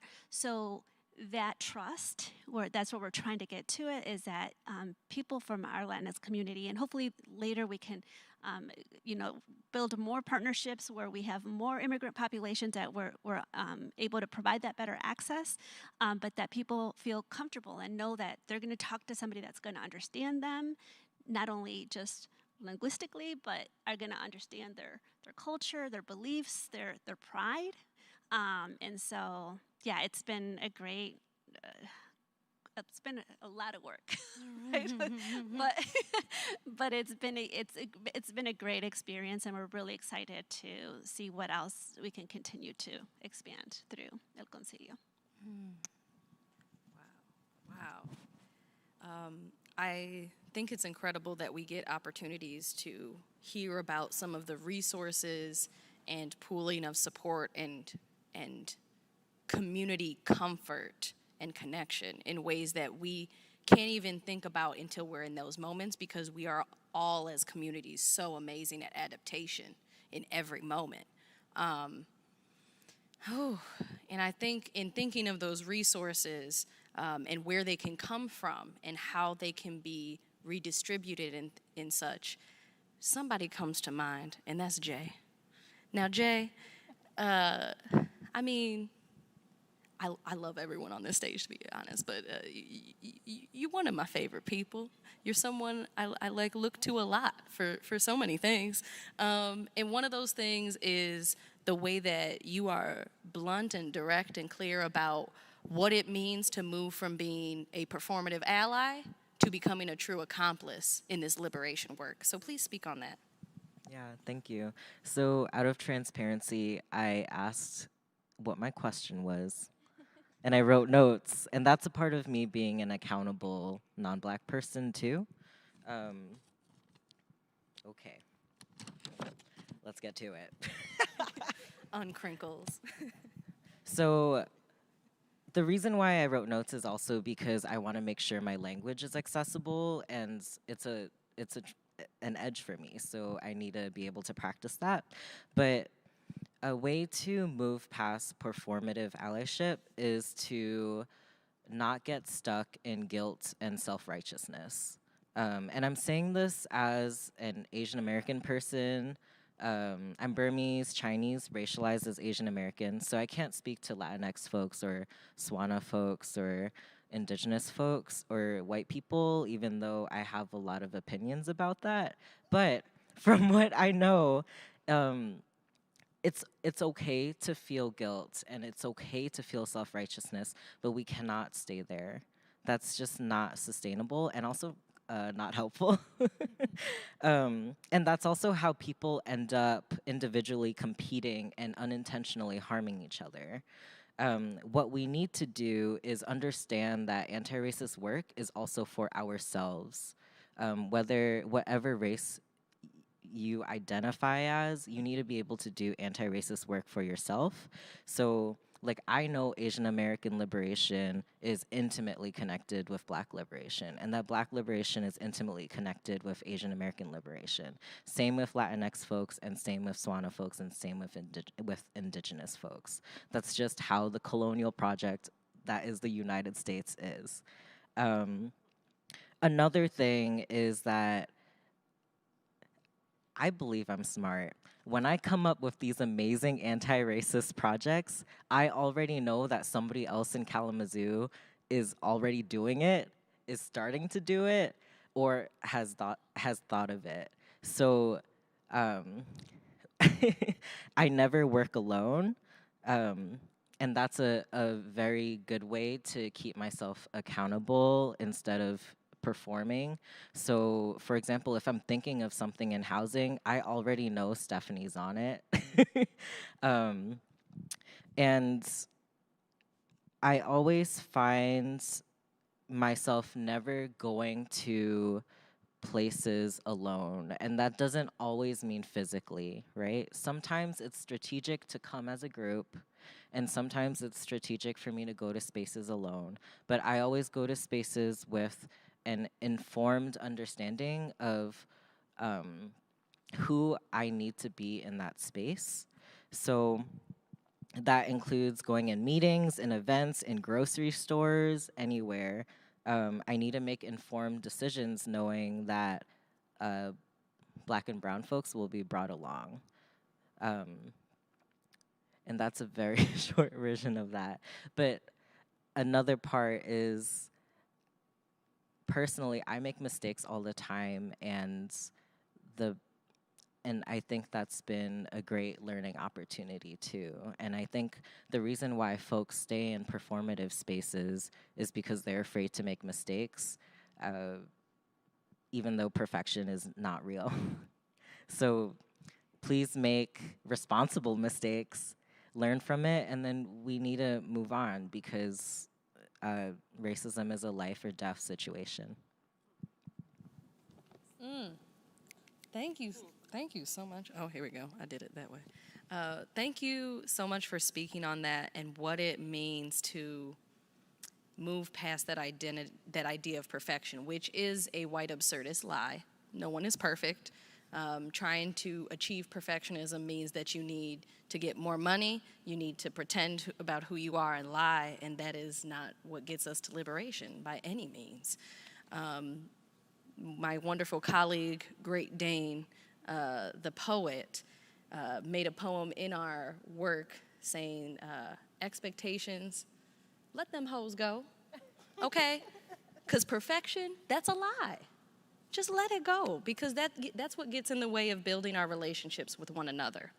And in thinking about that perfectionism and what it looks like to build relationships, I would like to know, this is open to all non-Black participants, what it looks like to keep your respective communities accountable. So if you want to like maybe raise, go ahead, Juliana. Yes, I can go about that one, and it's a question that it is not easy to answer. I think, like in my case, sometimes when I hear the word accountable, my mind goes right away to like point out what you're doing wrong. So I do know like the people that I work with in my community needs to go first into some stages about like understanding what does, like, for example, like a supremacy system means. So at this point, holding accountable my community is about like bringing education and like talking about these topics that were never talked about before, because this is all new for all of us. For example, I come from Colombia. To be honest with you all, I never thought about this before. Like, we don't talk about this in our countries at all. So we are in this part of the process that we're just trying to understand what does it mean to be in a privileged space, or what does it mean to be African American or Latinx, like different types of identities in our community. So for us, making our community accountable is first that, like, talking about things that you never heard before, making people to see humanity in others around us, and sharing and understanding like the battles that other people are like going through that seem like so far away from us. It's the same for us, and we maybe are helping to like perpetuate those systems, and we don't know about that. So also, like, something else that I thought about it last week, and when you asked me this question, it made me think about is like exposing our community to diverse spaces, diverse programs. So I work with youth programming, and it is very easy to fall into the mistake, but we're humans, so we can learn from our mistakes, to just start like creating programs for Latinos, Latinx, or creating programs from African Americans, and like just being so far away. So for example, across El Concilio, we have Boys and Girls Club. So we need to start like exposing our community to more diverse spaces and programs, and like, because that's our community, that's the reality of our community, and that's how I think we should hold accountable our community. Can I add something? And I'm going to acknowledge that I might be very ignorant, and I'm not speaking out of education or anything like that. I'm speaking out of my truth. I'm going to use my truth talk here. So my grandfathers were migrant workers, came like with the Bracero program back in the day. And what I have seen in my experience historically is that our societies built Black and brown communities to be rivals and fight over las migajas, right? Or, I don't know how to translate that, but like the leftovers. That we, I can speak from the Latinx community. We work hard, we struggle, we this, we that, and so we get in this we mind, and we see our Black brothers and sisters as enemies. It's historically, I've been, of course, seeing that change as we're changing society. So I think that it's been very important for me to start to find similarities in connecting, and how we're stronger together, and how we need each other, and that we're not the rivalries, and that we need to come together for one purpose. And I think that I'm sure that there's very educated people out there that are studying something like this, because I don't know, but that's how and I've seen that evolve, right? So, you hear the conversations of the grandparents and the great uncles and aunts to how it's moving forward now. You want to go back and say, no, Lito, it's not like that. It's not like that anymore, right? So, yeah, that's just my. Yeah, go ahead. Can I? Yeah. I think also, back to accessibility, I always try to meet specifically Chinese folks, which is in my community, Chinese folks where we are at. So that includes not only using languages other than English, but also theories other than Western theory that we learn here. That's a huge barrier between a lot of my elders and the 1.5, 2 point generation Asian American folks who are trying to share that information. Another thing is being able to understand when folks make mistakes and to call them in as loving as we can, but also we still need to correct it. And what was one more thing I was thinking of? Another thing is I always walk into a space knowing that I don't deserve the trust of anybody. So that includes Asian American folks, and that I am not trustworthy just because I look like them, right? I always need to earn the trust of folks in the room. So I'm not going to come in and organize without consent, without understanding my own relationship with anybody, whether it's Asian American folks or not. And that takes a long time.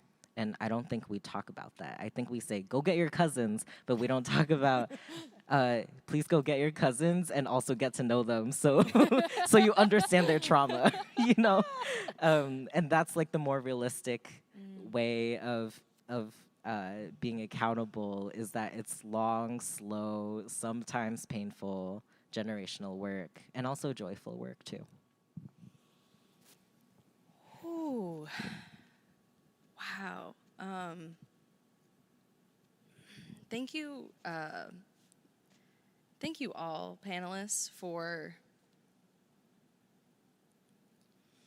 your vulnerability, your commitment to growth, both in your relationship to your work and your relationship to the communities you serve and your place in that community. It is very powerful to be on this stage with all of you.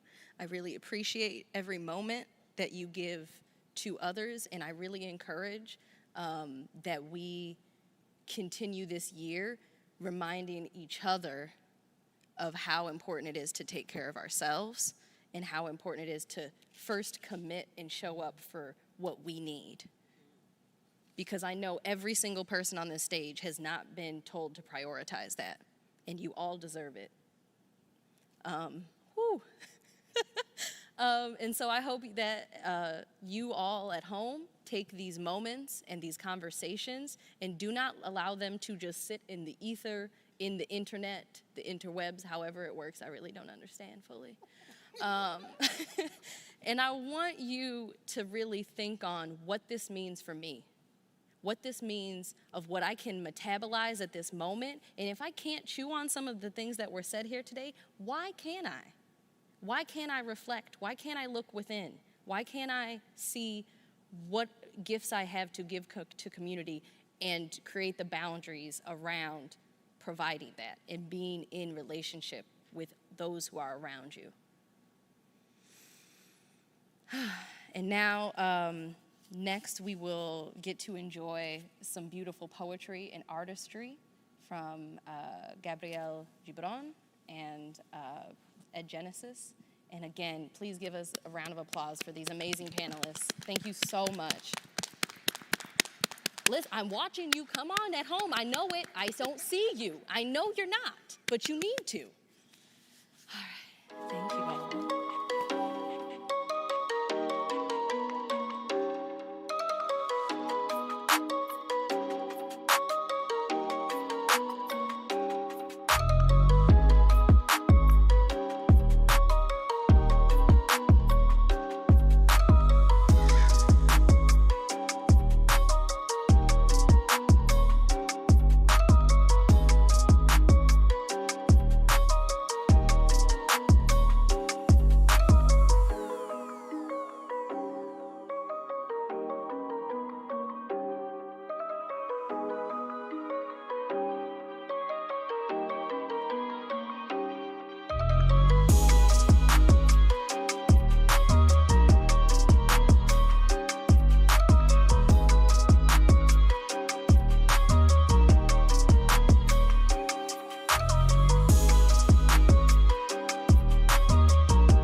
What is up, everybody? Oh, man, what an amazing panelist.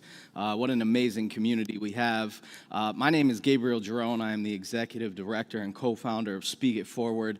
And I'm here to bring a little bit of energy and artistry into the room. So before I get going, I just want to acknowledge what a crazy last year we had. A lot of difficulty, a lot of loss.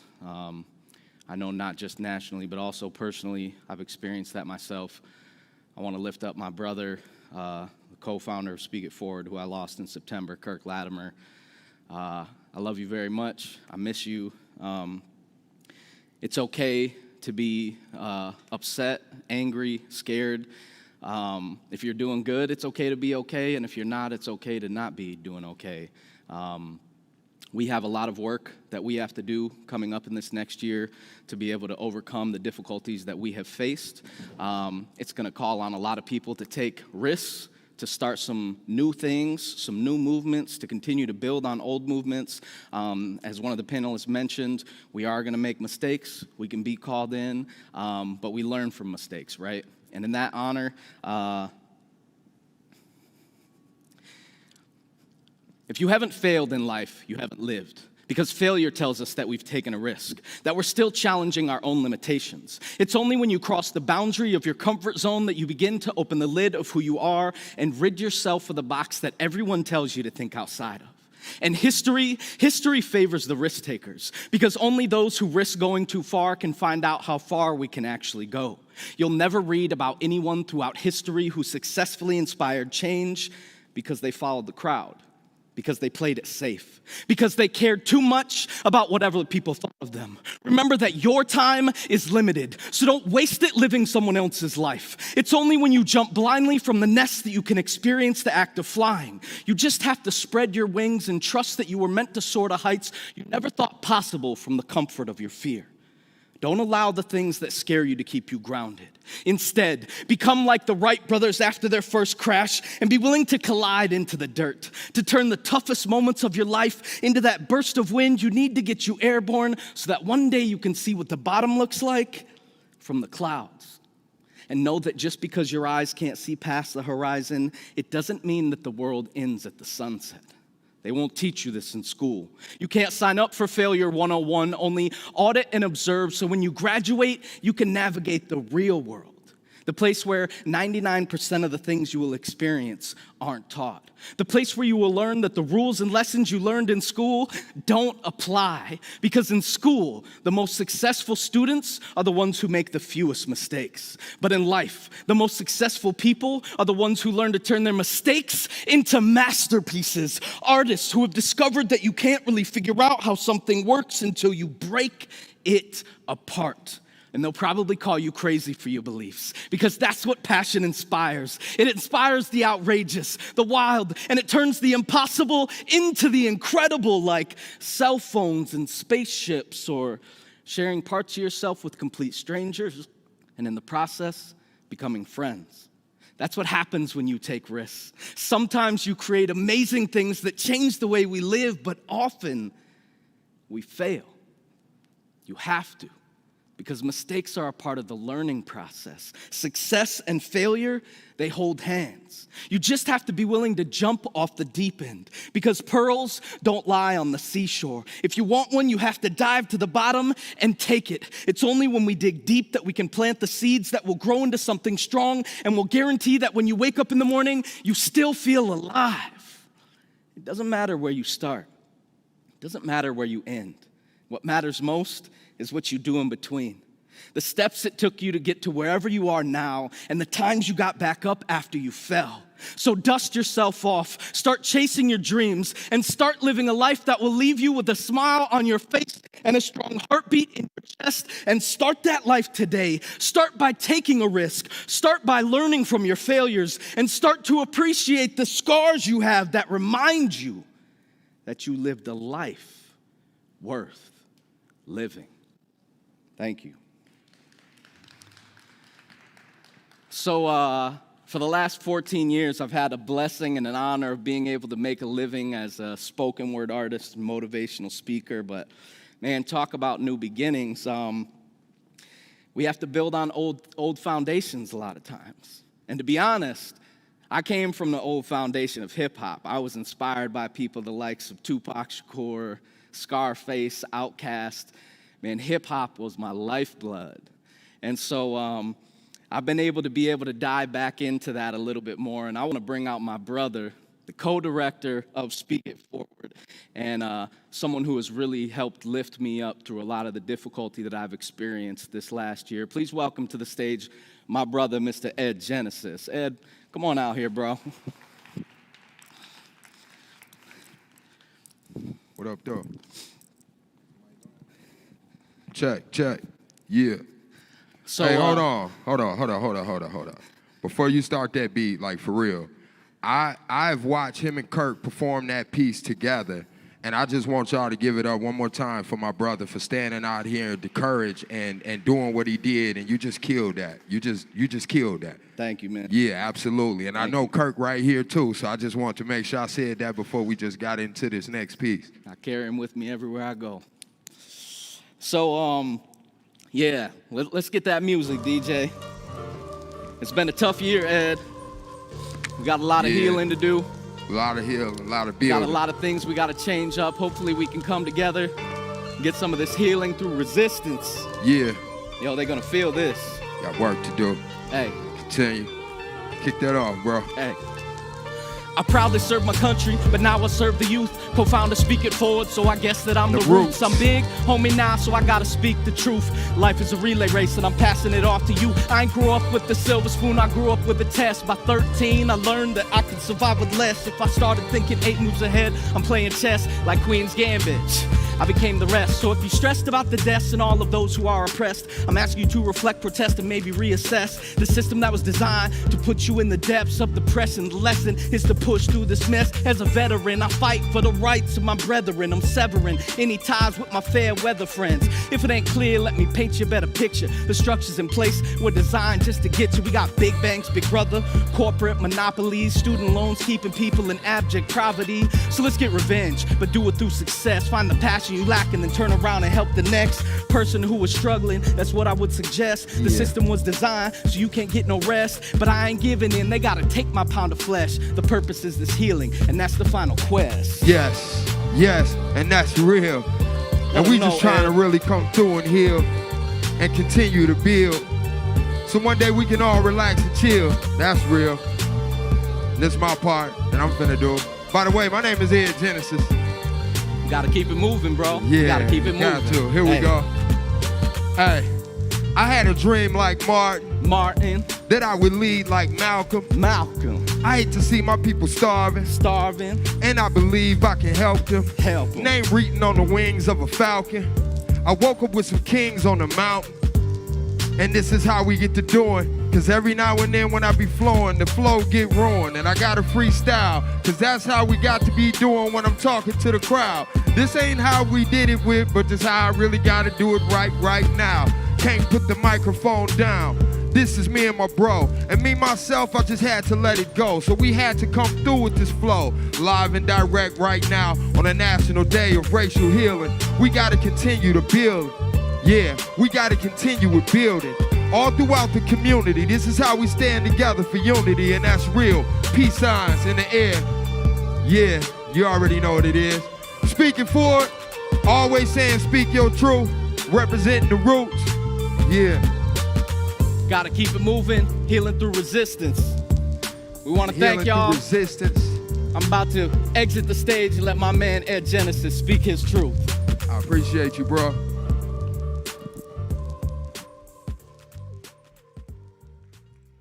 It's definitely been an honor doing the work with Speaking Forward and mentoring, and then being able to grow into becoming co-director with my brothers, like, because that was a decision that was actually made before Kirk had his untimely demise, but he's definitely still with us. I had to take these phones. Okay, I'm ready.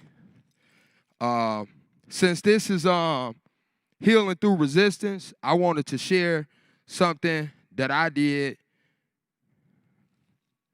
Yeah, it's my testimonial elements. This is about me.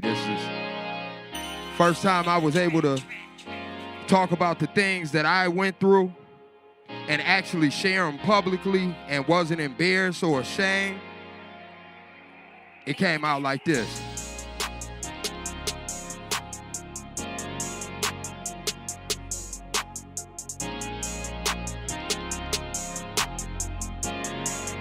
All right, check this out. What's the deal, y'all? I wanted to ask before I got to spitting real long over this laid-back beat, but peep this real song.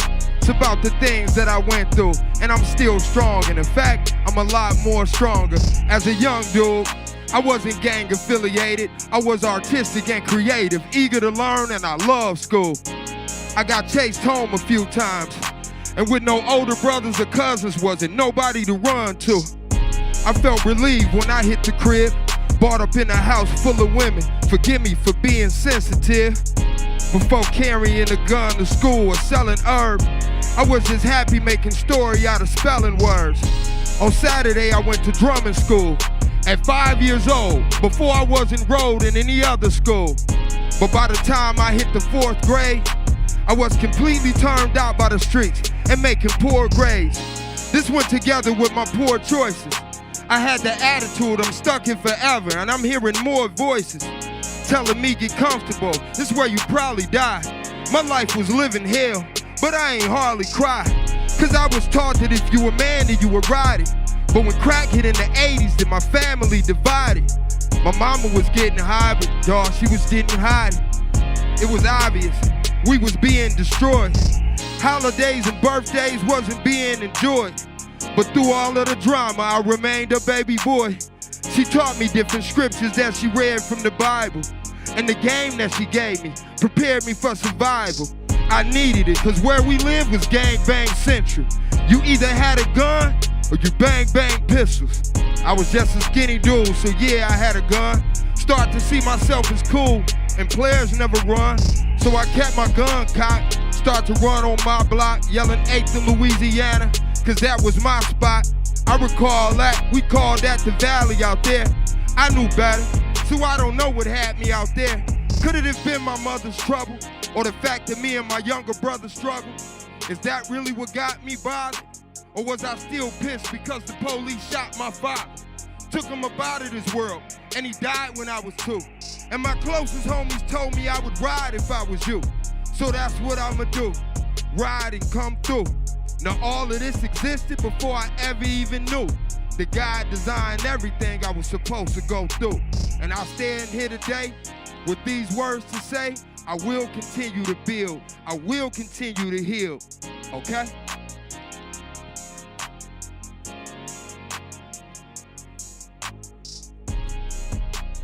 Yeah, that's called Testimonial Elements, and that, yeah.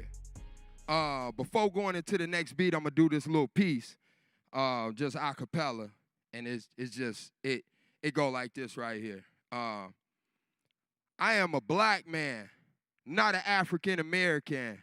I ain't submitting, I can't fit in them pair of pants. I also think that it's wrong how they prepare a plan. Call me something in a second just to say that it's politically correct, but I can't respect what they were saying.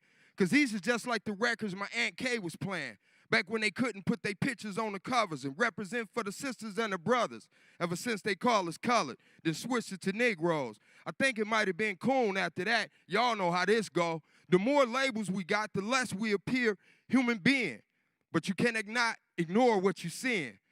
And you cannot avoid the fact that I'm a part of the human race, but in any space, I am unapologetically black. Yeah.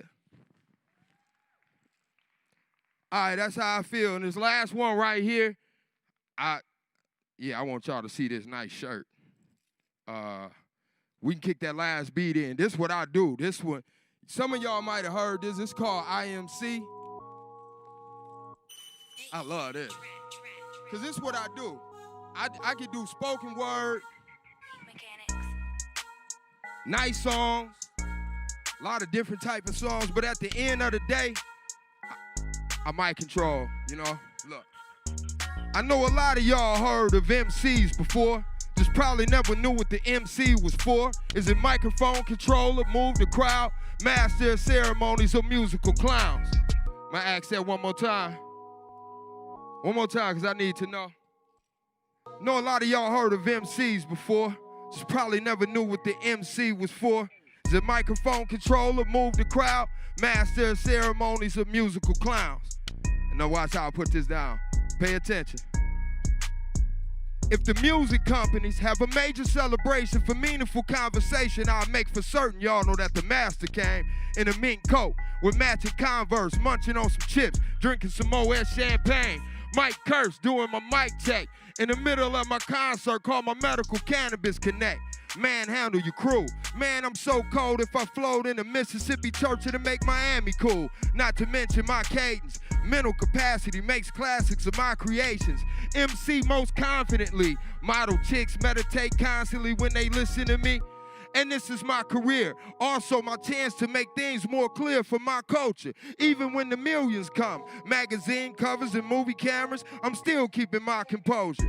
Money can't bring my mama closer. If I mimic and copy these mangy chumps to hit the music charts, they got no hearts, no souls. Like Manchurian candidates under mind control. Wanna misguide the children, glorify means that they chose, or moving crack through minority communities. Money can't never let the mortuary close, but your mouth can.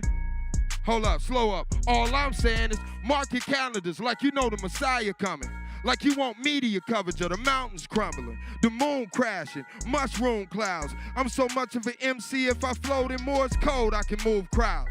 Maintain the crown while the mob chill. A merciless champ hit your mini camp with a Molotov cocktail. I'm talking multiple casualties, I most casually murder competition like a military commando marching confidently to this military composition.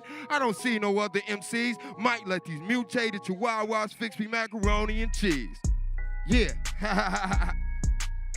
and I be feeling like if I was on my way to Michigan City in a maroon cab and pulled next to somebody in a Monte Carlo and they had Miley Cyrus and Mariah Carey and they was drinking a mocha cappuccino, smoking a menthol cigarette, they still couldn't be no MC like me. This is what I do.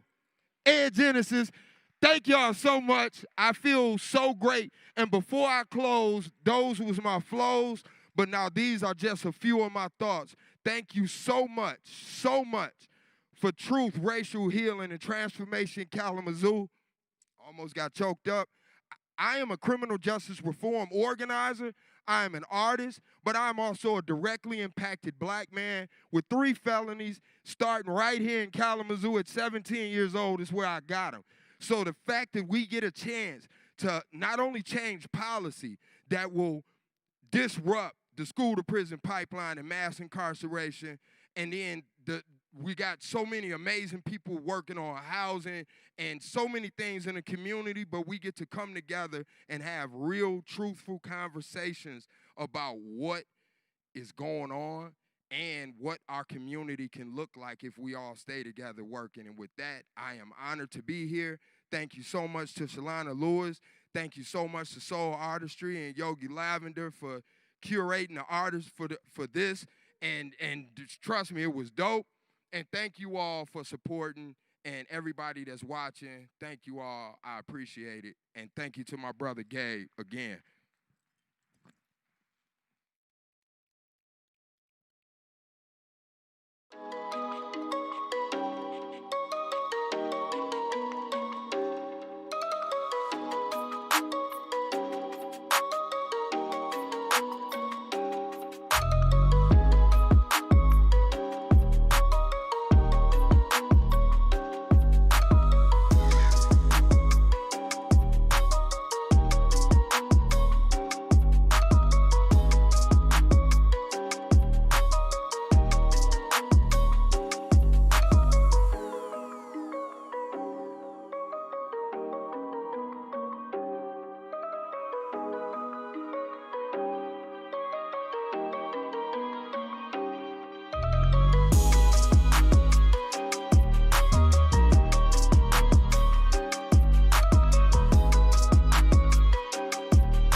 Peace, everyone. My name is Yolanda Lavender. Super honored to share this stage and this space.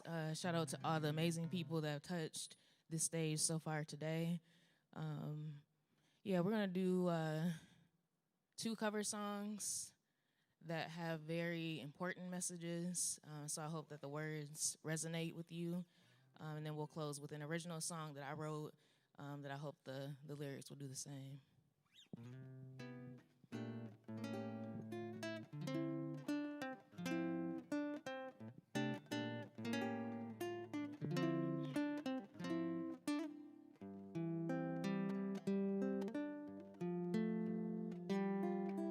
Good morning or evening, friends.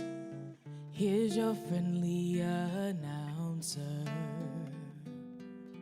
I have serious news to pass on to everybody.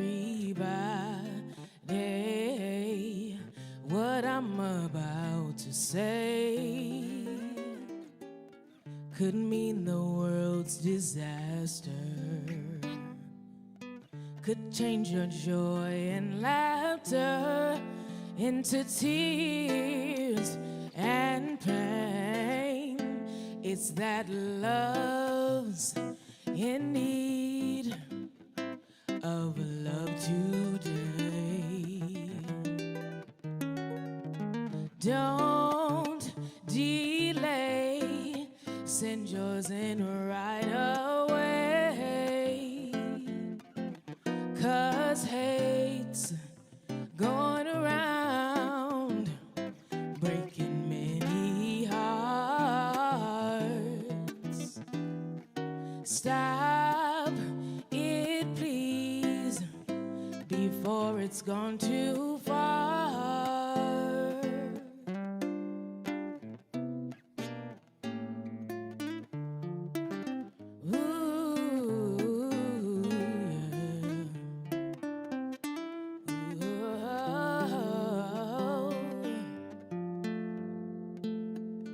The force of evil plans to make you its possession,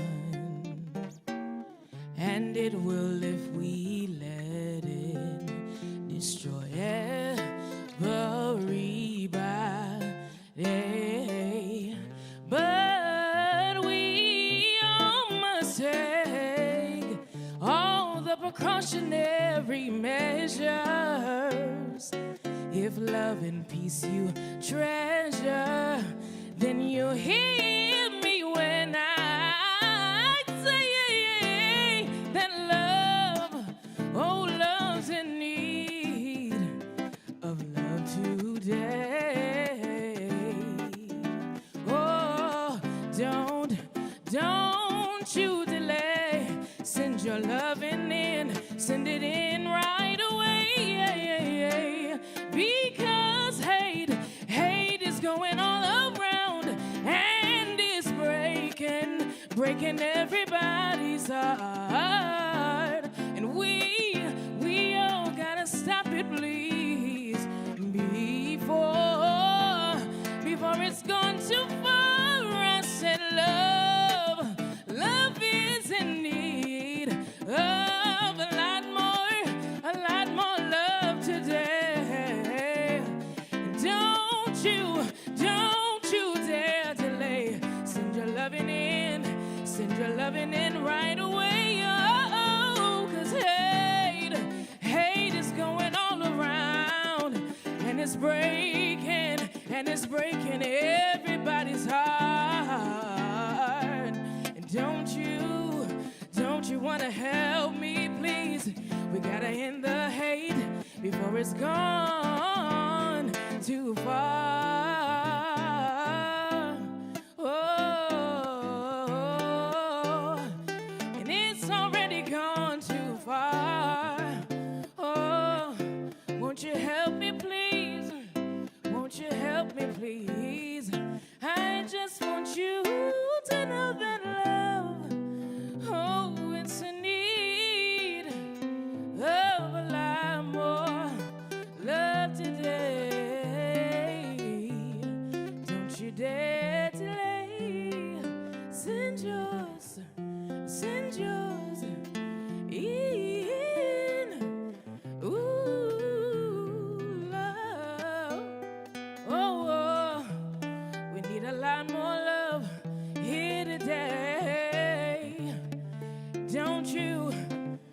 you dare delay.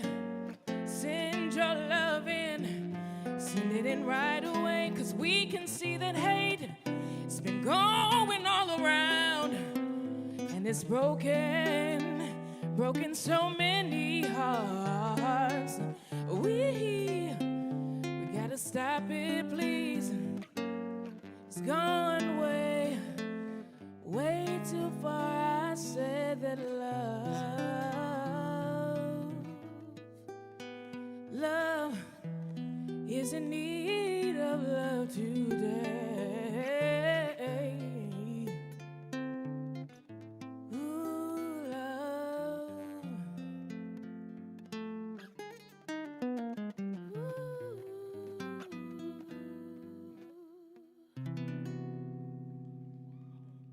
Thank you. Give it up for Ivan on guitar. If you don't know, that was by the great Stevie Wonder. Here's another cover.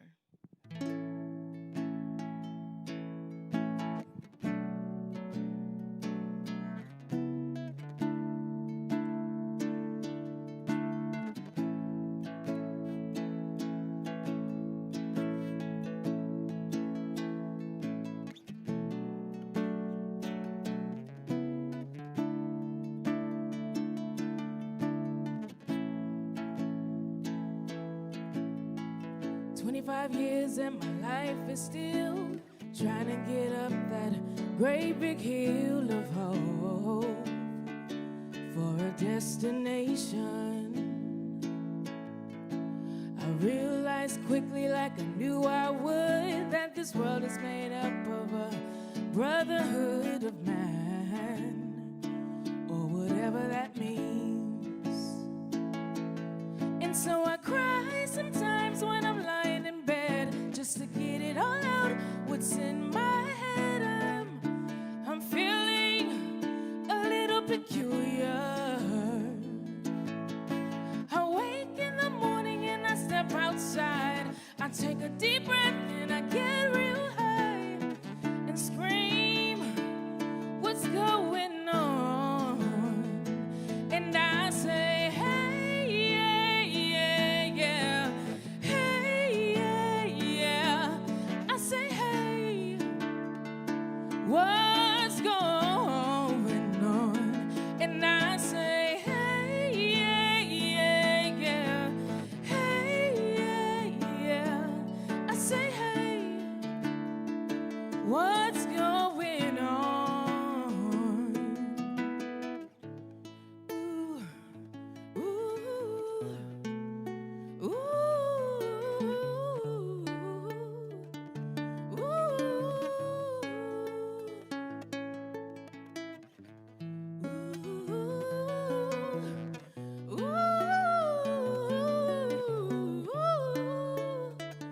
what's going on? And I try, oh my God, do I try? I try all the time in these institutions. And I pray, oh my God, do I pray? I pray each and every day for a revolution. And so I wake in the morning and I step outside. I take a deep breath and I get real high and I scream at the top of my lungs, what's going on? And so I cry sometimes when I'm lying in bed, just to get it all out, what's in my head. And I scream, oh, tell me what's going on. And I say, hey, yeah, yeah, yeah. Hey, yeah, yeah. I say, hey,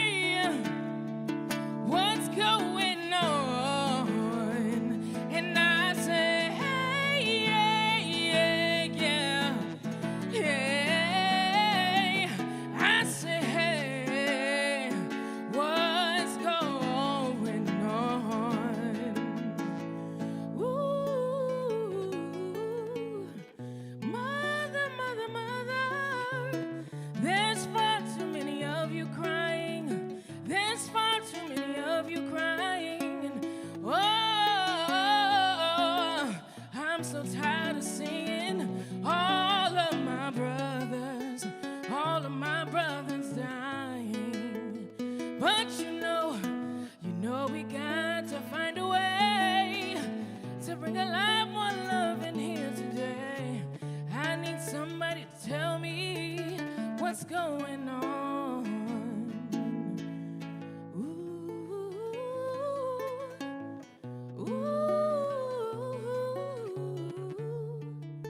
what's going on.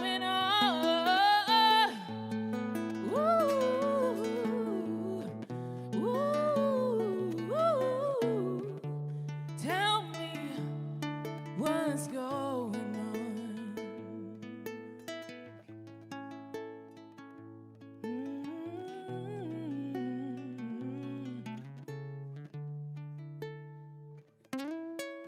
Going on. Thank you. All right, we got one more number. Again, this one is an original song. Hope the words resonate with you. I feel very grateful to be able to share this space with so many dope people. I feel extremely challenged after just hearing and taking in everything today. I hope everyone watching at home feels challenged as well, and also a new commitment to be able to go out and refuel yourself to keep doing the work.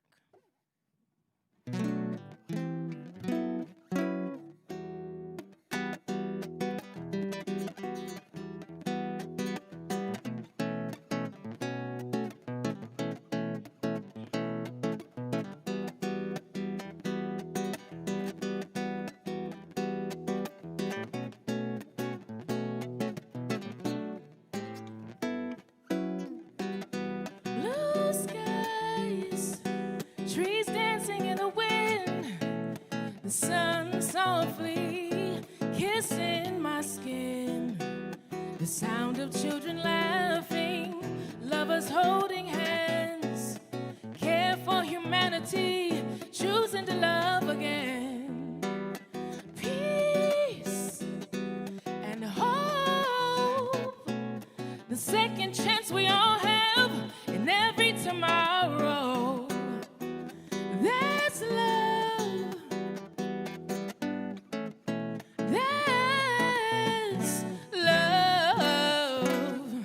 No matter what the world throws at me, I know that love is all I'll ever need. Through every trial and tragedy, I know that love will make it easy. No matter what the war may bring, I know that love wins every battle for me. Through every single trial and tragedy, I already know that love will make it easy. Choosing to forgive for you and not for them, loving you enough in order to give love, chasing after a dream that only you can see, saying yes and no anytime you need, staying true to self through all adversity, standing for something so you don't fall for anything, confidence and strength, gratitude and grace, knowing who you are and being okay. That's love. That's love.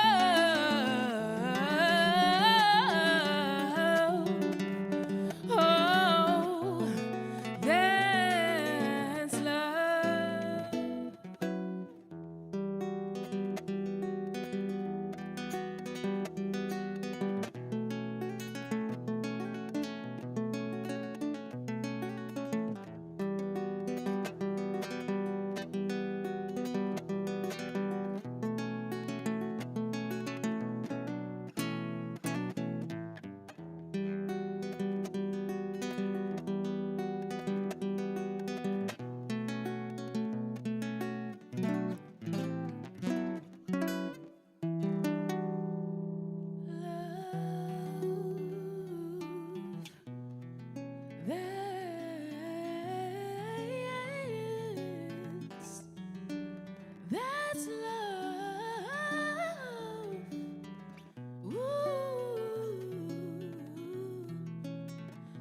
Just remember, no matter what this world throws at you, love will conquer everything you do.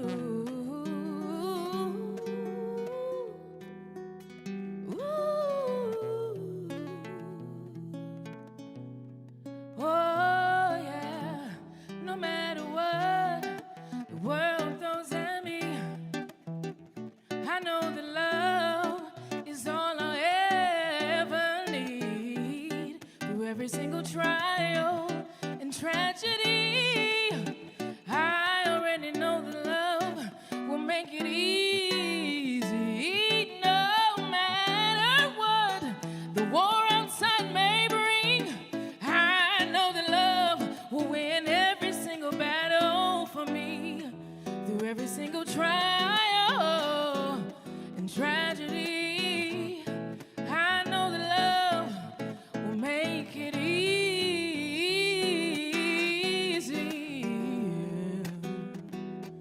Oh, choose love, yeah, yeah. Ooh, choose love, yeah. Oh, love.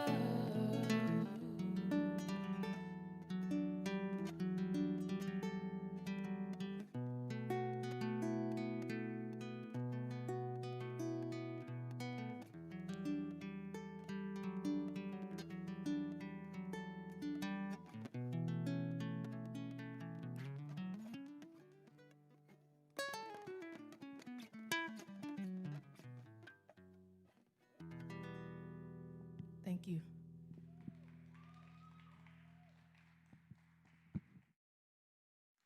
Everybody, please give it up for Yolanda Lavender and Ivan Akashima. A little more time, please. Did I get it right that time? Okay. All right, thank you so much. Y'all, I hope you were enjoying that and feeling that at home, because I know I was just backstage having my own dance party, catching my own joy. So I hope you were doing the same as well, because part of this liberation work is joy as well. Whew. Thank you, everybody, for joining us tonight. The artists, Soul Artistry putting things together for us, Rooted, TRHT. Thank you to all of our amazing panelists who you should keep an eye on to know what you should be doing. And thank you to the Kellogg Foundation, the Stryker Johnston Foundation, Fetzer Institute for funding this work, because we do still live in a structure where we need to make sure we got the capital to make all of these changes. And keeping in mind, it doesn't stop here. Just because we've already made change, we've already created this community, doesn't mean it stops. We continue to work for it. We continue to look at, are we joining together in unity for, are we being unified in silence? Or are we being unified in growth and work towards actual transformation? So I'd love for you all to head to trhtkzoo.org, find resources there, and you can also register for the community read and discussion of reparations this Thursday, the 21st, from 4 to 6 p.m. on Zoom. It's called From Here to Equity. Even if you haven't read it, that's fine. Most of the people who go to book clubs have not read the actual book. I mean, come on now. So just come for the community, for the learning, and for the joy. Thank you all, and have a beautiful evening. Good night.